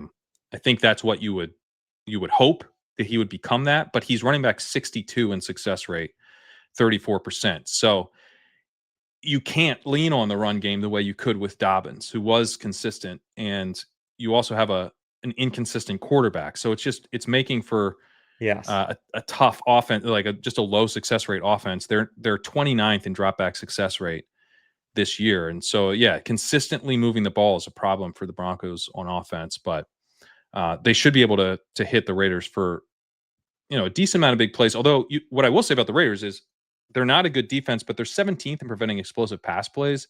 So if you're just kind of like big play hunting, the Raiders is not really the matchup to do it. The Raiders, you're probably better off just like kind of trying to consistently hit for chunk gains, and like they're 28th in against first reads. So if you're just like executing the offense, taking what they give you, you'll probably be pretty successful against the Raiders. But that's not really Bo Nix's style. Right. Yeah, it's just real tough. He's been a hard guy to trust. So there's been a couple spots. When these teams played the first time, too, the Raiders had their highest pressure rate in a game this season. That game. In that game, he threw for 1.3 yards per pass attempt under pressure with 2 interceptions. 1.3. Like That's crazy. That's brutal. So it's just real tough. Like you said, the fact that they don't have, I think about it from like just a real football stance, because they don't have that running game and any consistency. It just the offense is just so volatile. I think drive to drive is just like you just don't know what you're going to get from this offense, and it's very frustrating. The Broncos this year, They're going to be a real best. tough playoff team. Like when people are going to be excited, they're going to get bounced quick. Yeah, the playoff best ball stuff, we have them as kind of a target because they're going to play at home that first round. True, that is true. The Probably won't defense have is the good enough bye. to maybe carry if you get like a bad quarterback matchup. Yeah, and they can help fill, as long as they don't have the bye, they can help fill in for buys, and then you don't necessarily need them to get to the Super Bowl. They can play a couple of rounds. But It's true.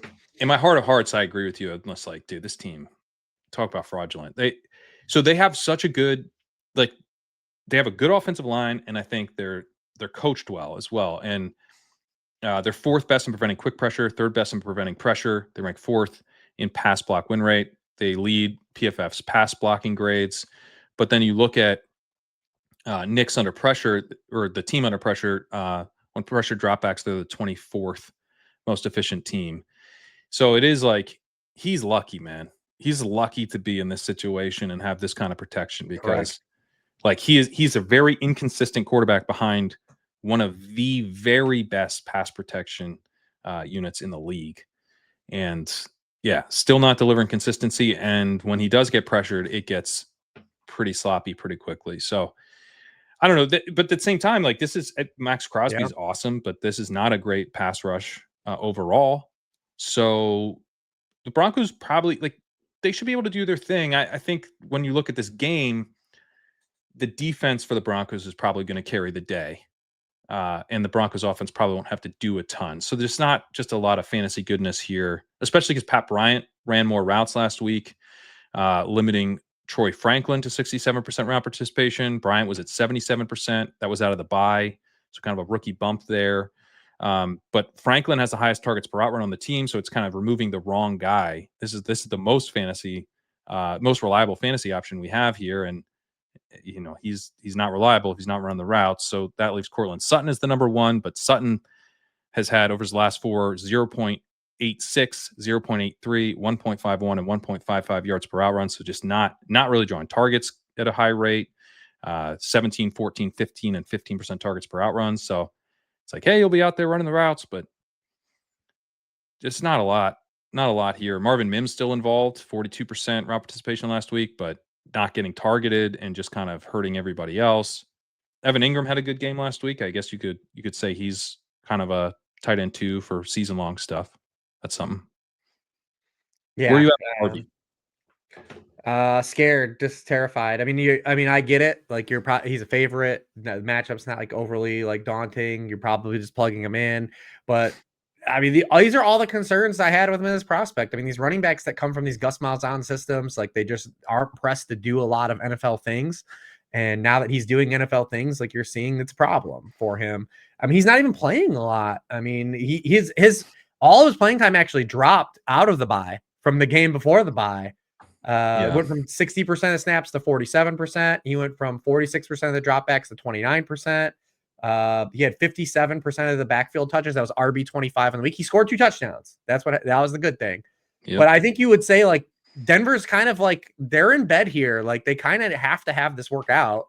And if they're going to win the game and they're going to be ahead, like this would be a spot to at least load them up with touches and like kind of try to work your way through it, man. Like see, like, but are they going to do that? Is Sean Payton going to let him do that? It's tough because I think like objectively, like we're taught to just like play these spots, right? Favorite, like got to get some touches, could catch the ball a little bit. But this is a player that's playing very uninspiring football. Kind of like the Bo Nix argument, right? It's the same thing. Like he's the Bo Nix of running backs right now. It's like, what are you like? It's so brutal to find Bo Nix and the Bo Nix of running backs on the same. They're on the same roster, man. Yeah, I get it though. Like I understand playing him. It's hard. It's hard. Like it's hard to feel like great. Like I don't feel cozy about it. No, I mean just like not as an explosive running back to like not be efficient. I know he scored 2 touchdowns, but to not like be an efficient yardage producer against the Commanders is not good. It's like, isn't that the spot? He had minus 34 rush yards over expected last week. Minus 34. I mean, that's been the story of him all season. And that's why he was never it's why he was never even threatening J.K. Dobbins. Like he never even pushed J.K. Dobbins. There wasn't one point this instance where we did the Tootin thing. There was none of those. No, dude, Tootin on this offense. He'd be getting like 30 carries a week. And to be fair, this is what Sean Payton does too. Like the guys that Sean Payton sometimes gets over bullish on in the draft is almost a trapdoor for us. Cause like this guy traded the whole rest of his draft class at one time for Adam Troutman and never did anything. He's a terrible drafter. Let's be honest. Like he traded a bunch of picks for Marvin Mims and then doesn't play him. Dude, it's like he gets like giddy. He goes out on like a shopping spree, buys this is what I'm going to do with this guy. Yeah, and then you're like, okay, Sean, it's like time to use Marvin Mims. He's like, oh no, I'm not using that guy. He's the dude you send him to the grocery store and you get anything on the list. He came back like a bunch of candy and shit's like, what are we having for dinner? This dude shops hungry. Yeah. He goes to the grocery store starving, and he just comes back with a bunch of crap. He's like, what are we cooking? Like, we don't have any actual ingredients, Sean. Yeah, stuff, man. Yeah, you got like a bunch of condiments and like a song that's like, oh, what are we having for? Where's the meal? Where's the meal here? He went over to the sample table. You know, he bought a bunch of this stuff. He's getting sold. Yeah. The next guy that they trade up for, I'm gonna be like, nope, he's off my list. Dude, he's the one coach where if he trades up, that's a red flag. Out of here, man. Eject on that dude. No. But it's a bummer. We'll probably look up though, and then the Broncos will have like 23 or 24 points. And yeah. I'm not worried about the Broncos from like a betting perspective. I think they'll be fine. They'll win this game. But largely, I think because the Raiders are really going to struggle here. Yep. Geno Smith, as we've talked about, has been very poor this year. I'm honestly surprised he's still playing. Dude, I'm very surprised. Like, there's no reason Like he's been worse than Jake Browning. He's a Tyler Shuck level quarterback, and guess what? He's not a rookie. There's not promise. I know they're like probably the same age, but there's not much future potential for Geno Smith, I would say. So I don't know. I'm playing Kenny Pickett. If I'm them, I'm playing Aiden O'Connell, Cam Miller. There's a FCS quarterback they have on the practice squad. Let's see him. Yeah, that's the dude we want to play. Just Yeah. who gives a shit? Throw him out there. Who cares? Cam Miller's actually kind of fun. I don't know if you. Yeah, that's what I said. Let's have some fun. Yeah, let's have some fun. I don't need to see Kenny Pickett or Aiden O'Connell. I don't need to. But I definitely I'm bored with this. Cam Miller's like he's kind of mobile. He's got a big arm. Yeah. Let's see Cam Miller. Anyway, why not? I mean, why not? Why not? Seriously, like hey, guess what, Pete? You're getting fired. I'm sorry to tell you, you're not going to be here next year. You might as well see what this Cam Miller guy can do. Yeah. Yeah. So anyway, it's not good. Broncos, elite defenses. We know they're good against the run and against the pass. Genty will get fed here. One thing. So, dude, did you realize we didn't talk about this. Greg Olsen. Yeah, it's his third time. It's his third time being the offensive third time and not like in 2002. Like no, like in a decade, this guy has been 3 times the offensive coordinator of the Raiders. Incredible, absolutely incredible. Like, how does that happen? He was the OC for 3 years, like 6 years ago. Like the NFL, these guys never go away in the NFL. We always talk about it. Like they could fail forever. Yeah. Well, Olsen wasn't that bad with Gruden, I guess. I mean, but no, it was okay. Yeah, but it's just funny though that it just keeps happening. I know. Oh, I mean, everything they did was a disaster. I mean, they made Chip Kelly the highest paid offensive coordinator. And nope, out of here. The quarterback they traded for is going to be out of there. And gave him a contract. Well, let's hope extension. He might not be out of there. But yeah, they will. They have to. Hope, and then you assume the 8-year-old head coach that they hired is going to be out of there. How did this not work on paper? Everyone likes Pete Carroll too much, including me. Yeah. I was like, I do too. I like Pete Carroll too as the person. I like him a lot. He seems great. I like him a lot. There was who was it? Was it Breer? Or no, it was Pelissero. Pelissero was talking about how they had one plan this offseason, and it was to get Ben Johnson, and they thought Tom Brady could basically just talk Ben Johnson into taking this job. And then Ben Johnson immediately took another job, like without even talking to them. Yeah. So then I think they kind of just didn't have another plan, and they're like, "Well, Pete's cool. Let's hire Pete." And then they wanted someone with this is per Pelissero. They wanted someone with like more kind of offensive, like creativity. And so they brought in Chip Kelly. That's why they threw the bag at Chip Kelly. Yeah. And none of that's all worked out for all parties. Maybe he'll just go back to Ohio State now that Hartline took that job. Yeah, maybe. Wait, where did Hartline go? I missed this. I'm not South Florida. He's the head coach there now? Yeah. So are we done with wide receiver U? I don't know, man. They did just sign Chris Henry though. Chris Henry Jr. Committed there. So have you seen him at all? No. Like, do you remember Chris Henry Sr., right? I do remember him, yeah. Yeah, dude. His son is demon. Is it like Brandon Jacobs' son who's like not quite like Brandon Jacobs' son, but like 6'9" or whatever? He was definitely playing though. His high school highlights, you're like, these might as well just be like 6-year-olds. Like I don't know. Okay. All right. Well, like so they at least are recruiting still at a high degree. Okay. All right. I'm excited to watch Chris Henry Jr. highlights after this. Yeah, definitely get on those, man. Because he's probably just gonna be the next dude. Along. I'm gonna email YouTube and see if they can get Chris Henry highlights as the recommended video for everybody after this. Yeah, pod. Please. Just send them right to it. Send them right to there. Yeah. But you're playing JT because you have to. You have to, right? Probably not a huge ceiling. At least he's catching passes. But the Broncos 30% target share last week, highest this season. They don't give a lot of catches to running backs because this is the one game during that sample too. He didn't do anything as a receiver. So 21% target share. So it's kind of the offense. It's just bad. Yeah, it's just bad spot offense is probably what it is. But he is getting fed a lot of catches, which we do like. And then 83% of the carries last week, season high, 96% of snaps. Yeah, the workload's there. Just the environment's just terrible. It's so bad.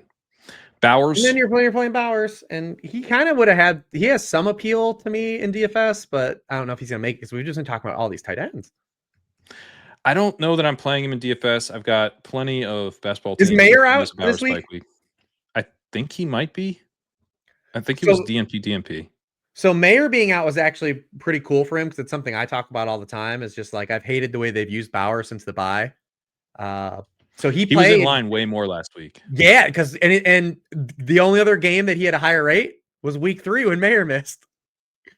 And you know, I've been like harping on this. So if you want to play Bowers out wide, it's cool in the lower red zone, like the lower red zone where it Sure. works, because you can win. That's how you win the touchdown. You saw. Well, yeah, we saw that. There's You get- one-on-one.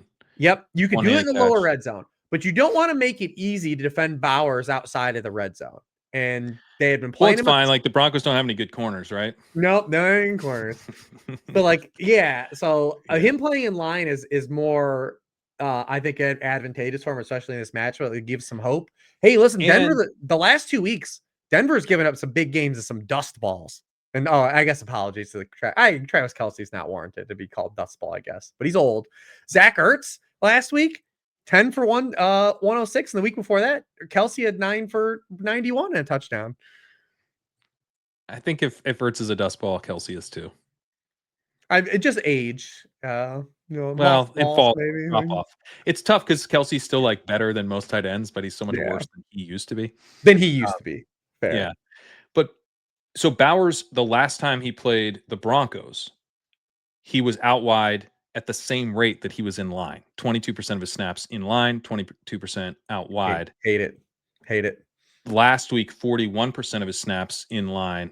And Mayer's DNP. I don't know if he's out or not yet, but he hasn't practiced at least before today. So that would be pretty cool if he plays in line a bit more. I don't know that I'm going to play him in DFS though. Yeah, I probably won't either because I do like Tyler Warren too at 58. Yeah, I think I like Warren more at 58 than Bowers at 6,000. There's just like the offense could just crater here so easily. That's your out though. That I think I'll be rooting for you, Brock. Yeah, is that he's playing in line and they're getting him in more Use your mismatch guy in the middle of the field. Make it hard to take away the mismatch guy because you don't have any insulation. You line him up out wide. Every team is just like, oh, that's their best player. And I know Mayer was out last week, and maybe he'll be out again, maybe, so it won't matter. But it was also a new OC, and we did see him change the deployment. So Olsen might be fully on board with everything you're saying. I hope let's so. hope. Hopefully for the stretch run, we get some more inline and slot Brock Bowers, and less of him just being put on an island. Yep. All right, let's talk Bears at Packers. You want to do Bears at Packers and then close with Rams Cardinals? Fine. Either, okay. That's fine. Yeah, Rams Cardinals probably a little bit better game. I just want to avoid where we close with a bad game, but that's a fun game. No, I think these are both fun. About equal. Yeah. Bears this at could Packers. Be fun. Could be up. It's gonna be a good real life football game, I think. So tell me, because I'm actually not super optimistic about. I'm semi-optimistic. Share your optimism. Well, I mean, I think the median outcome of this game is yes, there are a lot of Josh Jacobs and a lot of running on both sides of the football. Yeah. But I do think that there's a path for, we've got two teams that clearly it's a huge game for the division. And sometimes you can just have this maybe push the environment a little bit, a little urgency from both coaching staffs in this game, because both offensive coaches are good offensive coaches. So like if we nudge them, we could have some fun. And I do think it's a boom bust game, I think, from a fantasy stance, but I do think there's an outcome where we can get some push. If Jordan Love gets pushed, because the Bears are a boom bust defense too. Like they're predicated on getting turnovers. Yeah. When they don't get turnovers, even in the Eagles game, when they didn't get turnovers, they gave up big plays. And dude, Jalen Hurts left a bunch of plays on the field that game. And they played in like a wind bowl in that game. But like I don't even think the Bears. I think the Bears is just a bad defense with that's been getting turnovers. Like you want to talk about fraudulent defenses? Bears would be top of my list. I want to see more of the sample of like them with the guys back, but like I would more lean in your department as well. Either way, I think that the Bears are not a good enough defense to where I'm scared of like a good version of Jordan Love being stymied by them.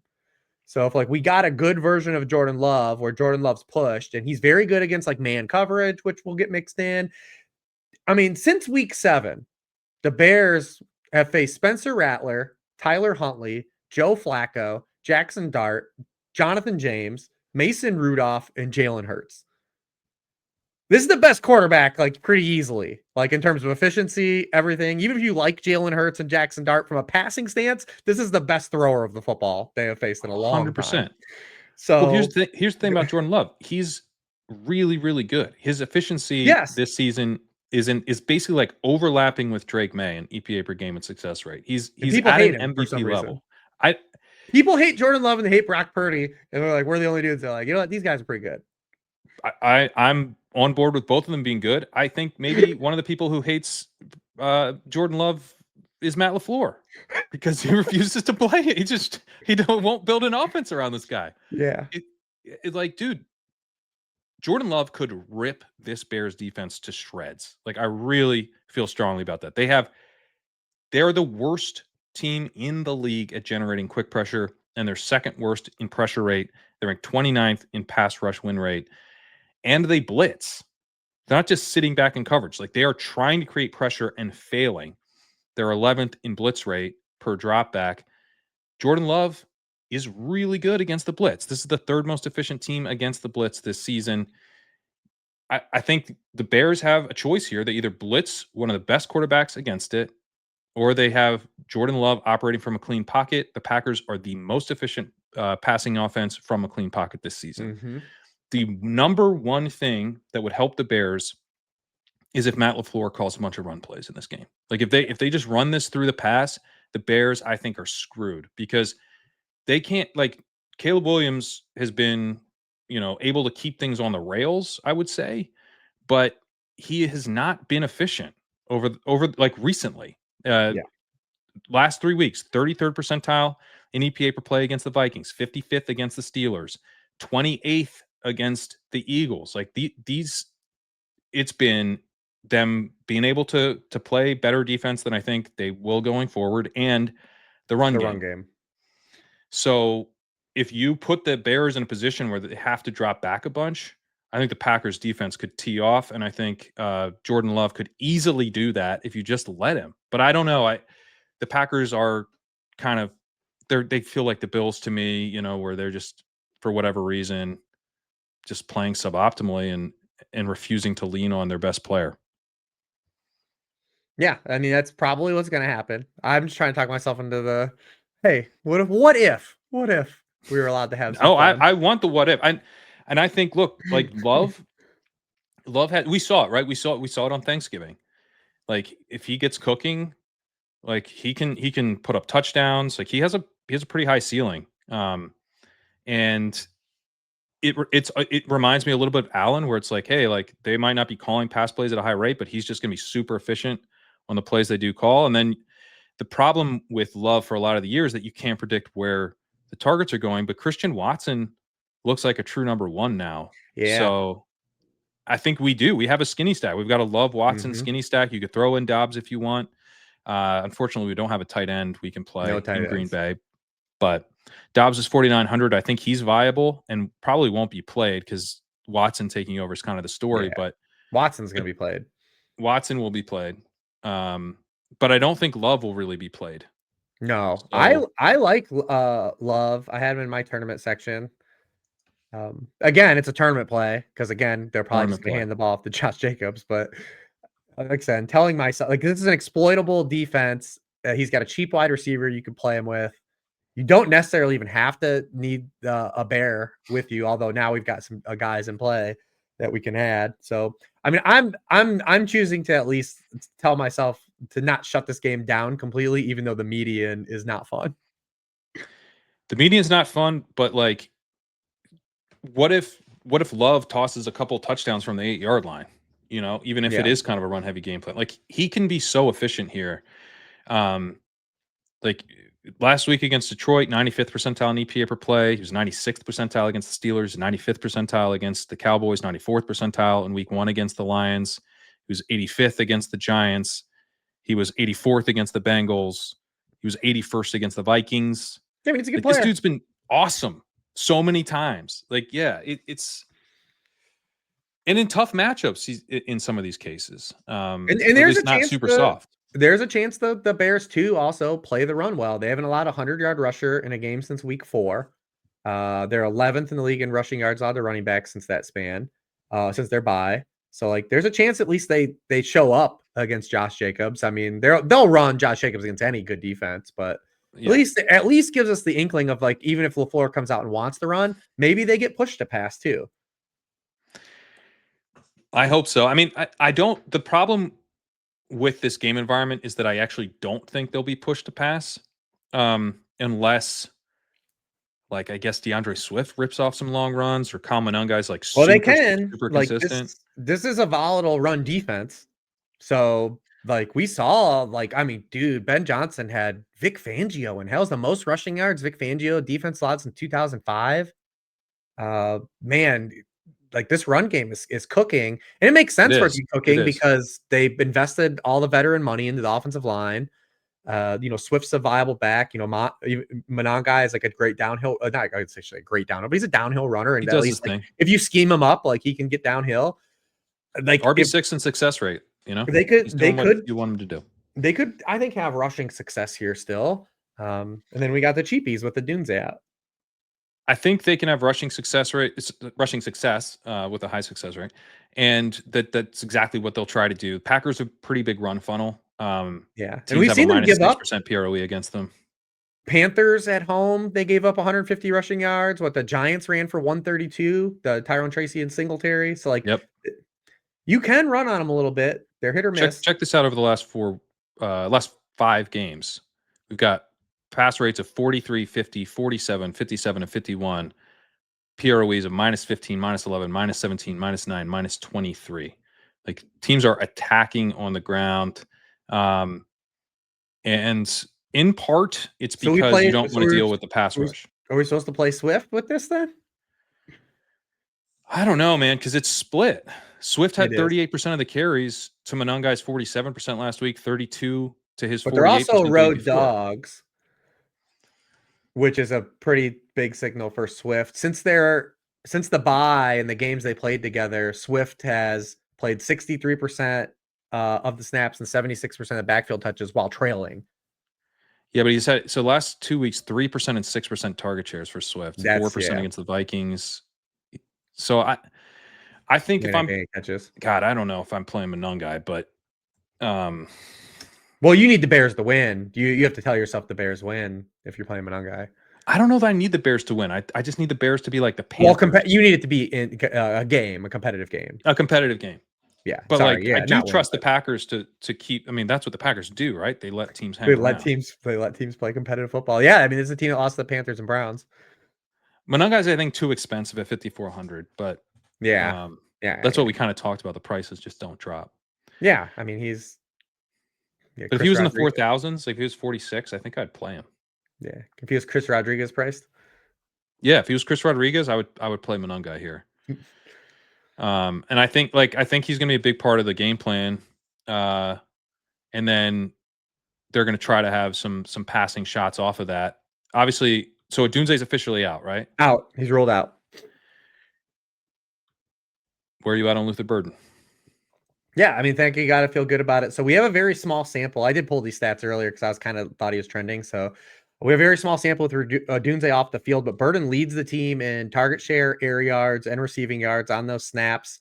And he's also been just a lot better against zone than man coverage, which is all the Packers do. So I know DJ Moore is going to get more work, but and they're going to toss him out there to be a little more lead wide receiver stuff. But I always thought that it was going to be better for Burden if one of Moore or Dunze missed, because it would allow him to be in a hybrid role versus just Zacchaeus, like playing more slot stuff.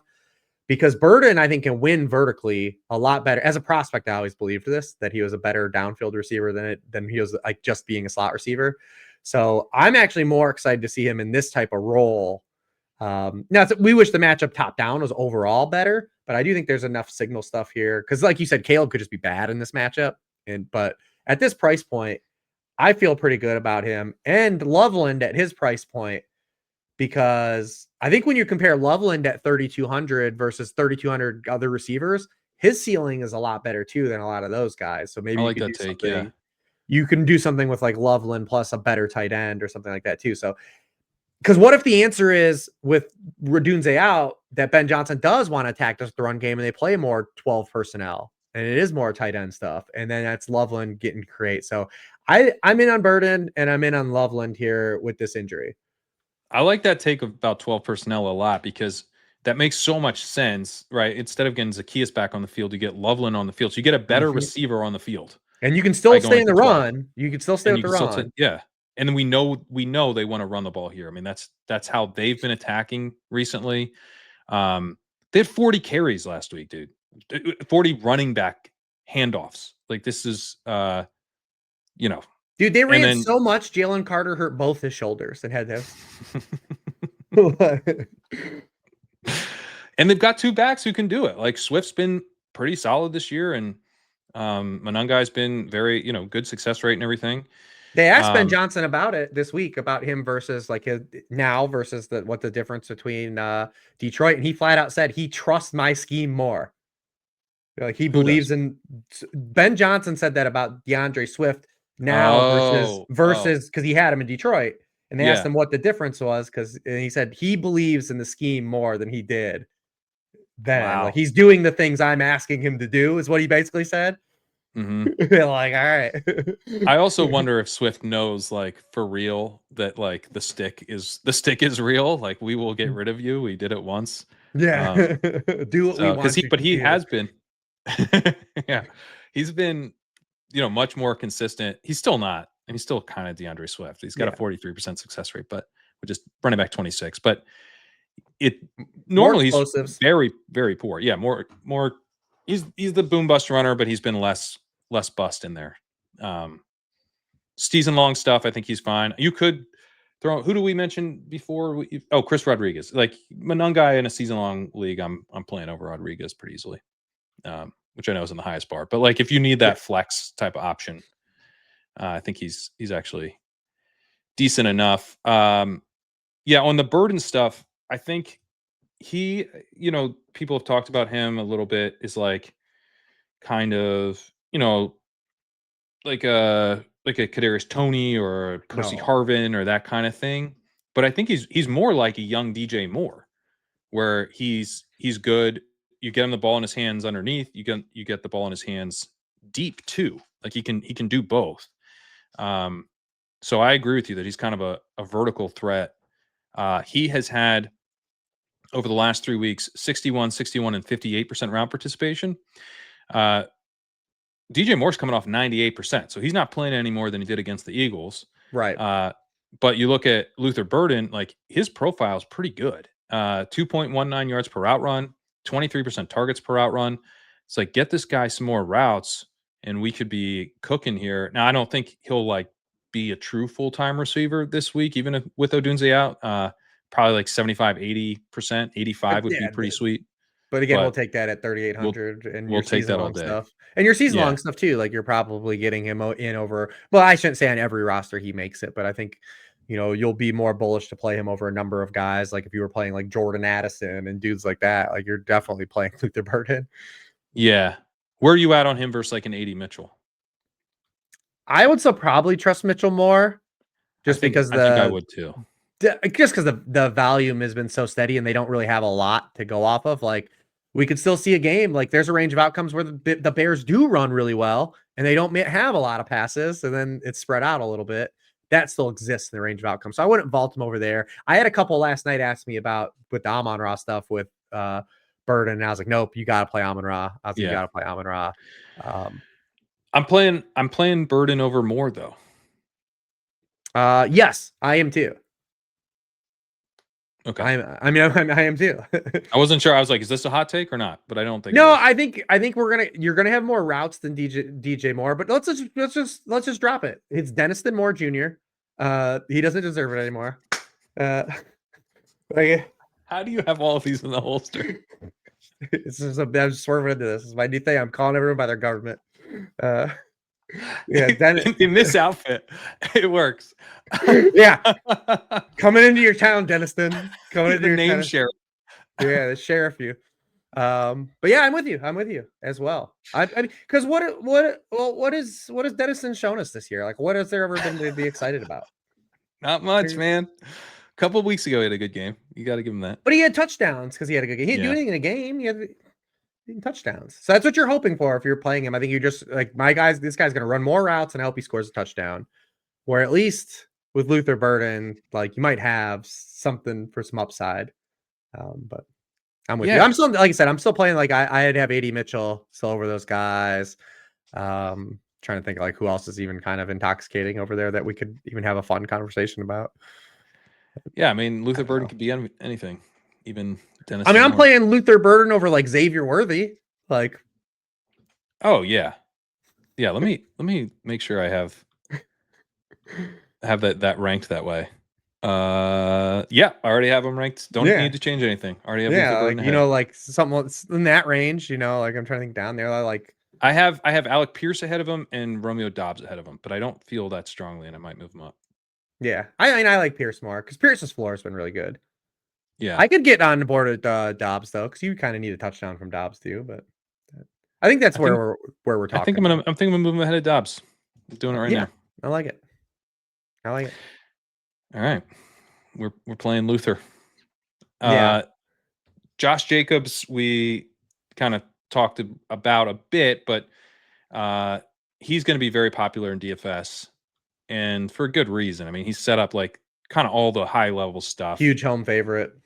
Yeah, team wants to run the ball. Team, should be able to run reasonably well. Touchdown equity. But it's also kind of easy to see how he fails, right? He just doesn't score 2 touchdowns. He scores 1 touchdown. I don't know that he's going to be major chalk. He's gotten you the bonus 0 times. He has 0 100-yard rushing games. He hasn't been very good this year. I mean, he's been okay as a receiver. He just gets a huge workload and scores a shitload of touchdowns. Yeah. I mean, that's enough, though, like, to be fair. Yeah, I mean, that is pretty cool and extremely useful for fantasy. You get the ball out and you score all touchdowns. I saw that quote. We were going to talk about Devontae in a second, but did you see that quote from Devontae Adams last week where he's like, this is the most fun I've ever had playing football? It's like, I bet it is. You have 24 fucking end zone targets. Super fun to score a lot of touchdowns. Yeah, plus I bet the breakfasts with Matthew Stafford have like a little bit of a different energy than the ones with Aaron Rodgers. You know what I mean? Oh, yeah. It's different topics come up. Yeah, they're eating at that Taco Bell at Devontae Adams' house. Oh man, we were talking about this on DFS pod where it's like, how the hell is Devontae Adams gonna set the touchdown record not with Aaron Rodgers, and Matthew Stafford's gonna set the touchdown the record of like most quarterback to receiver touchdowns, not from Stafford to Megatron, but from Stafford to Adams. It's just like these guys are famous for a connection with another quarterback, and yet another guy. Yeah, it's wild. But I get it though, Josh Jacobs. Like, you know what we're signing up for. Yeah, he's a good play. Like, I understand why he's chalk. I don't know that I'm not gonna like hard fade him or anything, but I'm looking for ways to maybe. I'm examining the ways in which I don't play Josh Jacobs in lineups because I could see how it fails. And one of the ways is Jordan Love. Like, my interest in Jordan Love is partly driven by the fact that Jacobs is going to be really chalky, and I do think this team scores points. Like, this is why I like Jordan Love as a tournament play. Yeah, it's all lining up. I didn't even compute the high popularity of Josh Jacobs. Now I'm extra excited to get burned by 3 1-yard touchdown runs.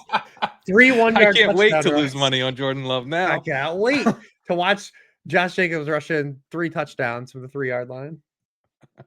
Never been more excited for the most obvious thing ever, but I'm going to do it.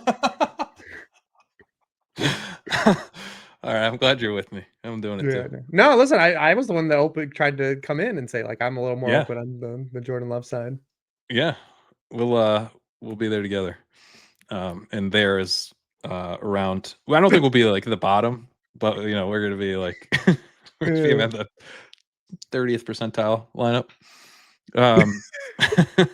All right, let's go to the Rams and the Cardinals and close this bad boy out. Home stretch here.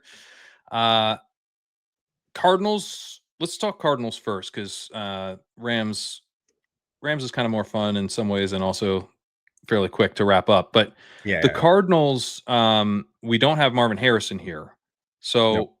we're going to have the Michael Wilson stuff again, probably. We also don't have Greg Dortch. However, the Rams have an elite pass defense. The efficiency has never been that good with Brissett. Like that's kind of one of the funny things about this is that like he's peaking at like he was at 70th percentile EPA per play against the Cowboys, but he came in that game, right? No, that was his first start. That was his first start. My bad. Yeah. So that's the Colts, one game. Colts was. Colts. Yeah. Okay. That was his last good game though, and that was their only win. So right. So since then he's been so 70th and then 18th, 55th, 30th, 55th in EPA per play. He did have a really good success rate last week, and that's kind of been the story with him is that he's been consistent enough. The run game stinks, so they just let him chuck it all the time. They now have had 4 games with a 73% plus pass rate in a row. They have 5 of those this year. They're the only team that has hit that mark 5 times. And one of those games was against the Seahawks, who have an elite pass defense. Now, I've talked about how they're kind of a pass funnel because they're so good against the run too, but they weren't. They were not swayed from passing on the Seahawks. I kind of feel like they'll pass here too, but that you have both. There's 2 red flags for this matchup for the Cardinals. The Rams defense is good enough to really hurt efficiency, which hasn't been that great to begin with. And the Rams defense is good enough that they maybe don't pass as aggressively. I'm less concerned about the second one because I think they'll probably just pass through it. But it is at least worth mentioning because that the Rams are a bit of a run funnel right now. But I don't know. What are your thoughts on kind of the fragility of the Cardinals here in a tough matchup versus like the Cardinals are just going to chuck it? Yeah, I've been waiting for this other shoe to drop, and it hasn't yet because ever since I've been doing this and writing all this stuff up, and I even did an article at Roto World about like the myth of garbage time. It usually expires. The way that the Cardinals and Jacoby Brissett is scoring fantasy points typically is not the way you can consistently score fantasy points. I know a lot of people think that you can, but he hasn't even thrown a first half passing touchdown since week 9. This team is absolutely just getting shellacked every week. They're just down huge points at halftime every week. They're the worst point differential over the past month. They're 24th in scoring rate per month. In the first half of games, the past 4 weeks, he's averaging 4.5 fantasy points per game. It's right between Geno Smith and Cam Ward. And then the second half, he's been able to come back. And maybe because the matchups have lined up, but he does have a Seahawks game on his resume. So I've been like, is this where like it finally expires? Rams, then Texans next week is who they play. And it's just like, is this where it finally all comes to a head? And like, they're not able to pass themselves out of, because the other thing too is he's barely getting there. He's passing himself up because you already hear the stat like Jacoby Brissett's been a QB1 in every game he played, but he's like literally like QB8 through QB12 every week. He's just like, he hasn't thrown more than 2 passing touchdowns. He's just getting you to like the good floor and like barely. And I think that's not a knock because you still get that floor. The point, you don't give away the points. I'm asking him to give them out, but I'm like, the fragility of this, like he's just barely getting to like the crest of that, what's good. And it's like in a fragile capacity how he's getting there. So like, and I'm I think in scared. our minds it's probably overrated a little bit because the targets go to a tight end, which is always awesome, and largely a cheap receiver. Yes. So it's like, oh, this is so sick. Like this production is so great because you've been able to stack him. He's been stackable like in all these times. I mean, it's a little harder now. Like both sites have made Trey McBride like he's really costly. I mean, he should be as expensive as he is. To be fair, they're just Jonathan Tayloring him. Yeah, it's like yeah. Yeah. So I'm a little more hesitant here, but again, like I've been waiting for the other shoe to drop and it hasn't yet. So maybe it just won't because we've seen Mac Jones throw for 300 yards twice against the Rams. Like Bryce Young had an okay game, not okay game. He had a good game, but he did have 2 fourth down touchdown passes that kind of like you don't want to live that way. So I'm a little nervous here just because I've been waiting for the other kind of like I said for real shoe to drop. Yeah, I'm nervous as well, especially like I don't know. I'm kind of 2 minds where I don't want to like write this game off, but there's other game environments that I like, and I don't want to play like I'm going to have trouble playing Brissett stacks over other stuff I like Yes. this week. But at the same time, I do think, like, if I think through Brissett in a vacuum, I think the Cardinals still pass a bunch here. And I think yeah. he won't like totally crater. And I think Michael Wilson will get a bunch of targets because Dortch and Harrison are out, and Xavier Weaver is not gonna be it. And the type of targets that Wilson has been getting have been first read targets. They're calling plays with him in mind. 30% first read target rate against the Cowboys, 22%. Oh, sorry, I just read Harrison's. But the funny thing is that Harrison was 30% against the Cowboys, 22% against the Seahawks. Then he misses, and it goes 35% to Wilson, 25% to Wilson. Then Harrison's back, and it's 24% back to Harrison. So like Harrison wasn't delivering as efficiently as Wilson with the first reads, but for weeks now, since the bye, their top receiver is just getting peppered with first read targets, and that'll be Wilson again. And so, yeah, I think we can kind of count on that. Now, saying you can count on Michael Wilson to definitely get peppered with targets is probably wrong, but the field is going to play it that way. He's going to be massive chalk this week. And he's 5,600, I think. Yeah. I get it. Like, I totally get it. But yeah, I mean, what are your thoughts on him as just like a huge, huge chalk piece? Yeah, I think it's just one of those, like, you're playing the price and the volume, right? Like, we don't like the matchup. We definitely understand the fragility, but it's a 30% target share at 5,600, right? Like, let the fantasy gods take the wheel type deal. That's really what it was. I mean, on the field Sunday, the plays where Marvin Harrison and him were on the field, he had 13% of the targets on Sunday. The second Marvin Harrison left that game, he went to 34. He had 30.4% of targets. It's like it's like you said, like they only have one play style because they can't line up and run either. They don't have any running backs. They're like, no, they don't. It's like that's been the other part of the coin of this too. Is like they've been trotting out their fourth running back of the year, like their fourth and fifth running backs. Like, let me ask you this: if you're playing Michael Wilson, are you like okay doing that with? I think in a cash game like style, yes. Taylor or whatever, yeah. In a cash game, I think you're playing him, but I do think that you pivot in like tournament stuff. We talked about McLaurin's 52. Christian Watson is right there. I think he's okay to pivot off of in tournament stuff for sure. Well, I was going to ask, if you are playing him, like, are you thinking about who you're stacking? Because Brissett's 5,700, so it's like, hey, I'm playing Michael Wilson, and then I'm trying to go play like Tyrod Taylor stuff. Like, why wouldn't I just not play Michael Wilson? Like, I'm kind of betting against the Brissett stack, and I'm playing another cheap stack. Like, well, I think the play that the angle you would have on that is you couldn't compare him to Tyrod because he's like the same price, but it's just that the guys Brissett's against now, because like I just laid out, Brissett's getting you like there. He's getting you to it, to a good number, but not like blowing away. Is that he's not like 4xing his salary very often. Right. But we talk about like the other guys in that range, I do think represent larger upside. We talk about Jordan Love at 59. Yeah. We talked about Daniel Jones.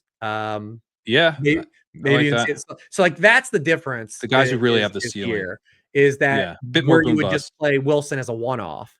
Is that instead of saying I have to bring Brissett along with Wilson, because Wilson can get there still, and Brissett still just gets you like 19, and like then maybe your other guy gets you the 25 this week or potentially higher. But we talked about some punt plays like Shuck and McCarthy and I would say Taylor to an extent, where you're also just hoping they get you there. And if I'm playing Michael Wilson in those lineups, I think I'm just finding a way to get to Brissett. If I'm like, if I have Wilson and I just need a quarterback who's like, pretty good for the salary, I think I just want to stack. Yeah, because Tyrod's under 5 still. Right. McCarthy's under 5. Shuck's under 5. Shador's under 5. How much lower under 5? Yeah, he needs to be, he's not lower than 4. So I'm out. But I do think that it's a huge fulcrum point this week at McBride's pricing, because like where he's priced, and like we've talked a lot about tight ends on this slate, like being kind of into a lot of tight ends. And like usually if you're paying up at other positions, like tight end's the first you cut, but maybe Loveland being 32 opens up the door for you can do McBride plus a cheap tight end. But I don't he's mind. Like, expensive. He's expensive. he is expensive. Yeah, McBride's 8,000. So he's being priced like the elite wide receiver that he is. But yeah, this is a On tough matchup. FanDuel, I think he's 8.6. Wow.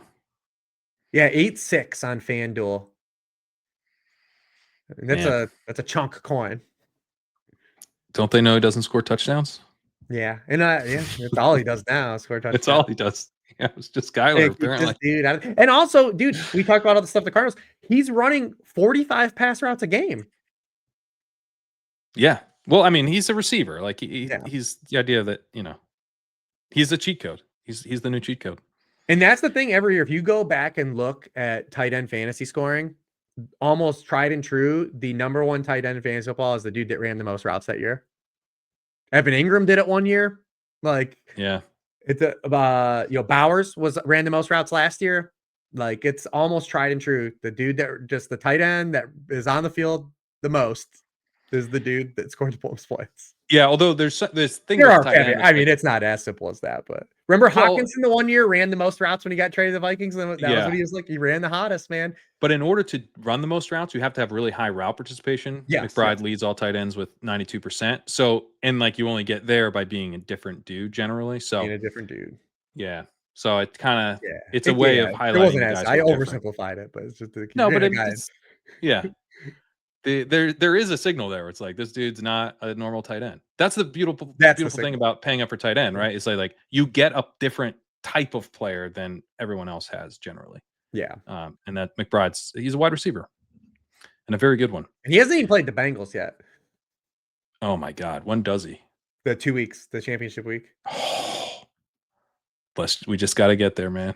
We just got to get there with this McBride team. Well, a lot of people were doing the Chase McBride right. Yeah. In August, I could tell you all the week 17 matchups, but the funny thing, like 2-3 weeks before, I'm like, they start to fade. Because I've got so many other matchups floating around. Yeah. Is it that's the championship week. That he gets them. The Bengals have like 2 hot, like back-to-back weeks. I think they go Dolphins, Cardinals. Because Bowers, I was looking at Bowers' schedule. It's not so great. No, he gets the Giants in week 17, which could be very fun, but Eagles and Texans before then. Ooh. And obviously the Broncos this week. So getting Bowers to the championship could be tough. Yeah. All right, let's talk Rams to close out. Stafford's coming off a rough game, but it's kind of one of those games where it's like the big plays killed his efficiency. Yeah, decent success rate. Had the pick 6. Had another interception bounce off a guy's helmet. Got strip sacked. End zone. Yeah, in the end zone. Yeah, and the strip sack came when they were in field goal range. Yep. So really costly EPA swings, but they were number 1 in yards per play last week still too. They were cooking still.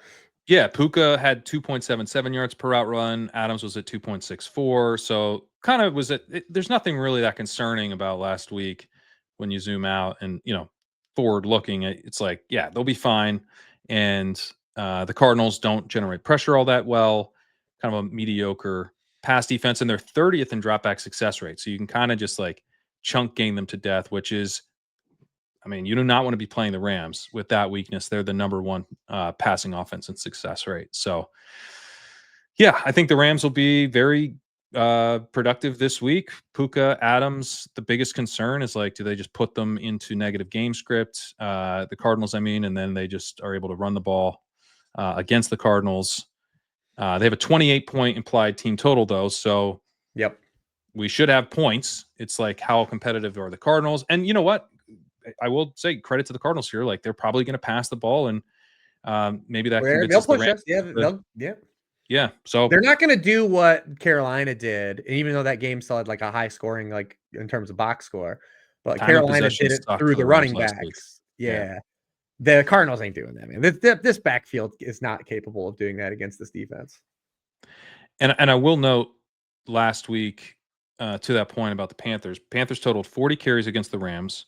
Yep. But they never like put the Rams in truly negative game scripts. So the Rams had a 58% expected pass rate, and then the Rams only had the ball for 24 minutes and 44 seconds, 5th lowest time of possession of the week. So they were in this weird, like sometimes when you have low time of possession, you at least are like in pure passing script, but they weren't.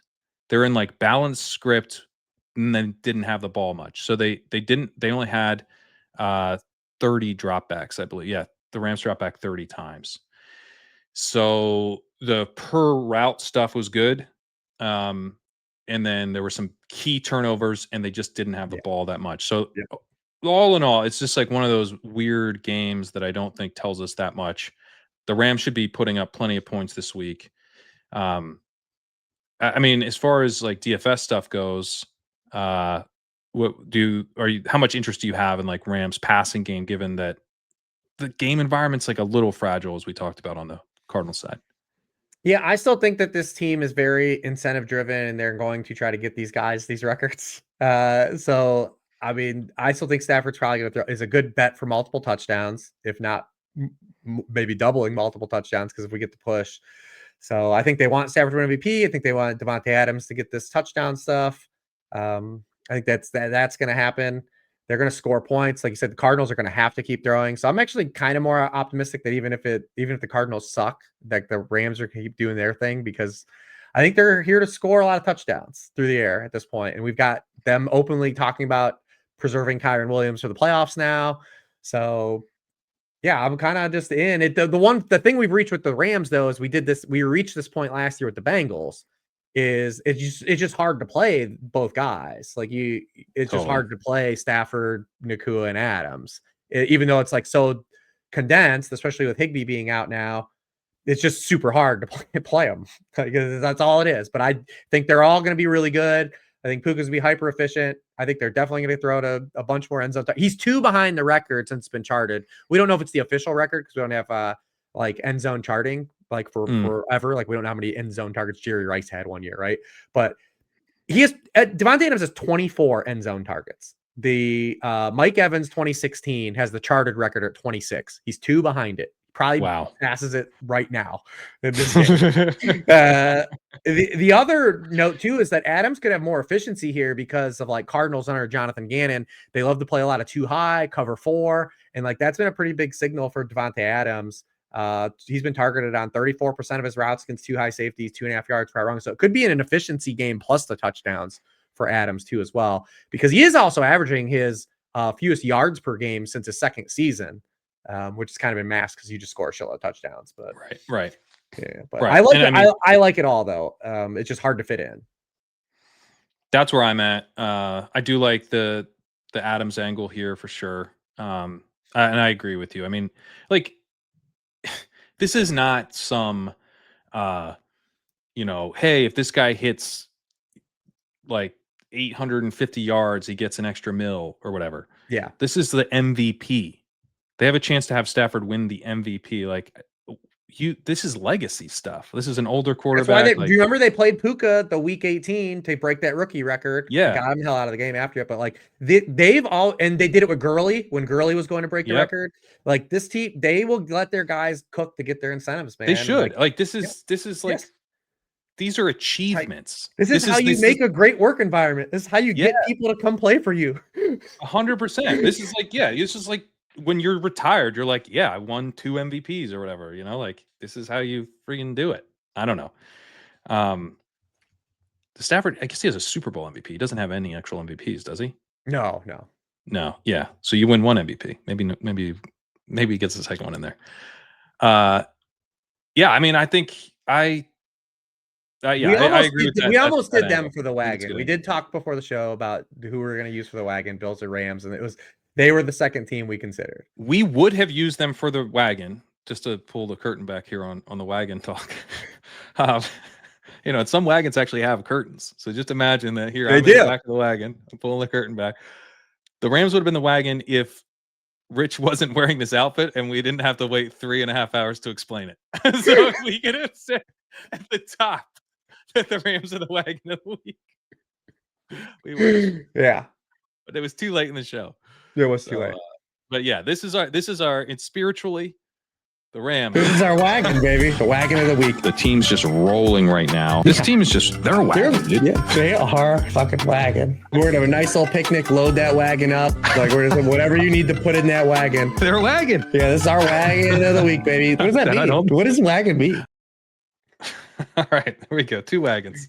You know that clip works great with the outfit because the last image is me with the black hat, and it just morphs me into this.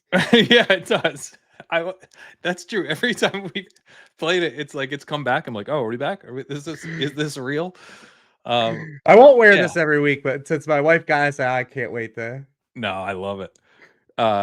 Colby Parkinson, just to touch on real quick. I mean, he's drawing targets. This Rams tight end stuff is a little frustrating though. Like, here I'll pull up the charts. We've got this is Parkinson, 43% route participation, 38% targets per route run the last week. He's been involved and on the field, but we're just not seeing a ton of routes going to one guy. Davis Allen last week was at 30%, Ferguson was at 27%, and they're all kind of getting targeted. Ferguson hasn't done anything with his targets recently, but he was earlier. Yeah, that's a bummer. Davis Allen had decent target rates, a few weeks. So it's tough because like Parkinson's profile looks pretty good. 1.84 yards per route run, 25% targets per route run, which is the highest among all tight ends. But none of this, like, I believe, is Parkinson. I think it's like there's a role. Yeah. This is, we talked about earlier, like, is there a tight end role or a tight end? Yeah. This is a tight end role. There's clearly like tight end role and multiple tight end roles because they run a lot of like jumbo stuff. So it's tough for me to be like, yeah, Parkinson's definitely going to be the one getting the targets, but some tight end will. One will probably score a touchdown. Yeah. But it would be a cool role if Sean McVay could pick his favorite. But I don't know that he will.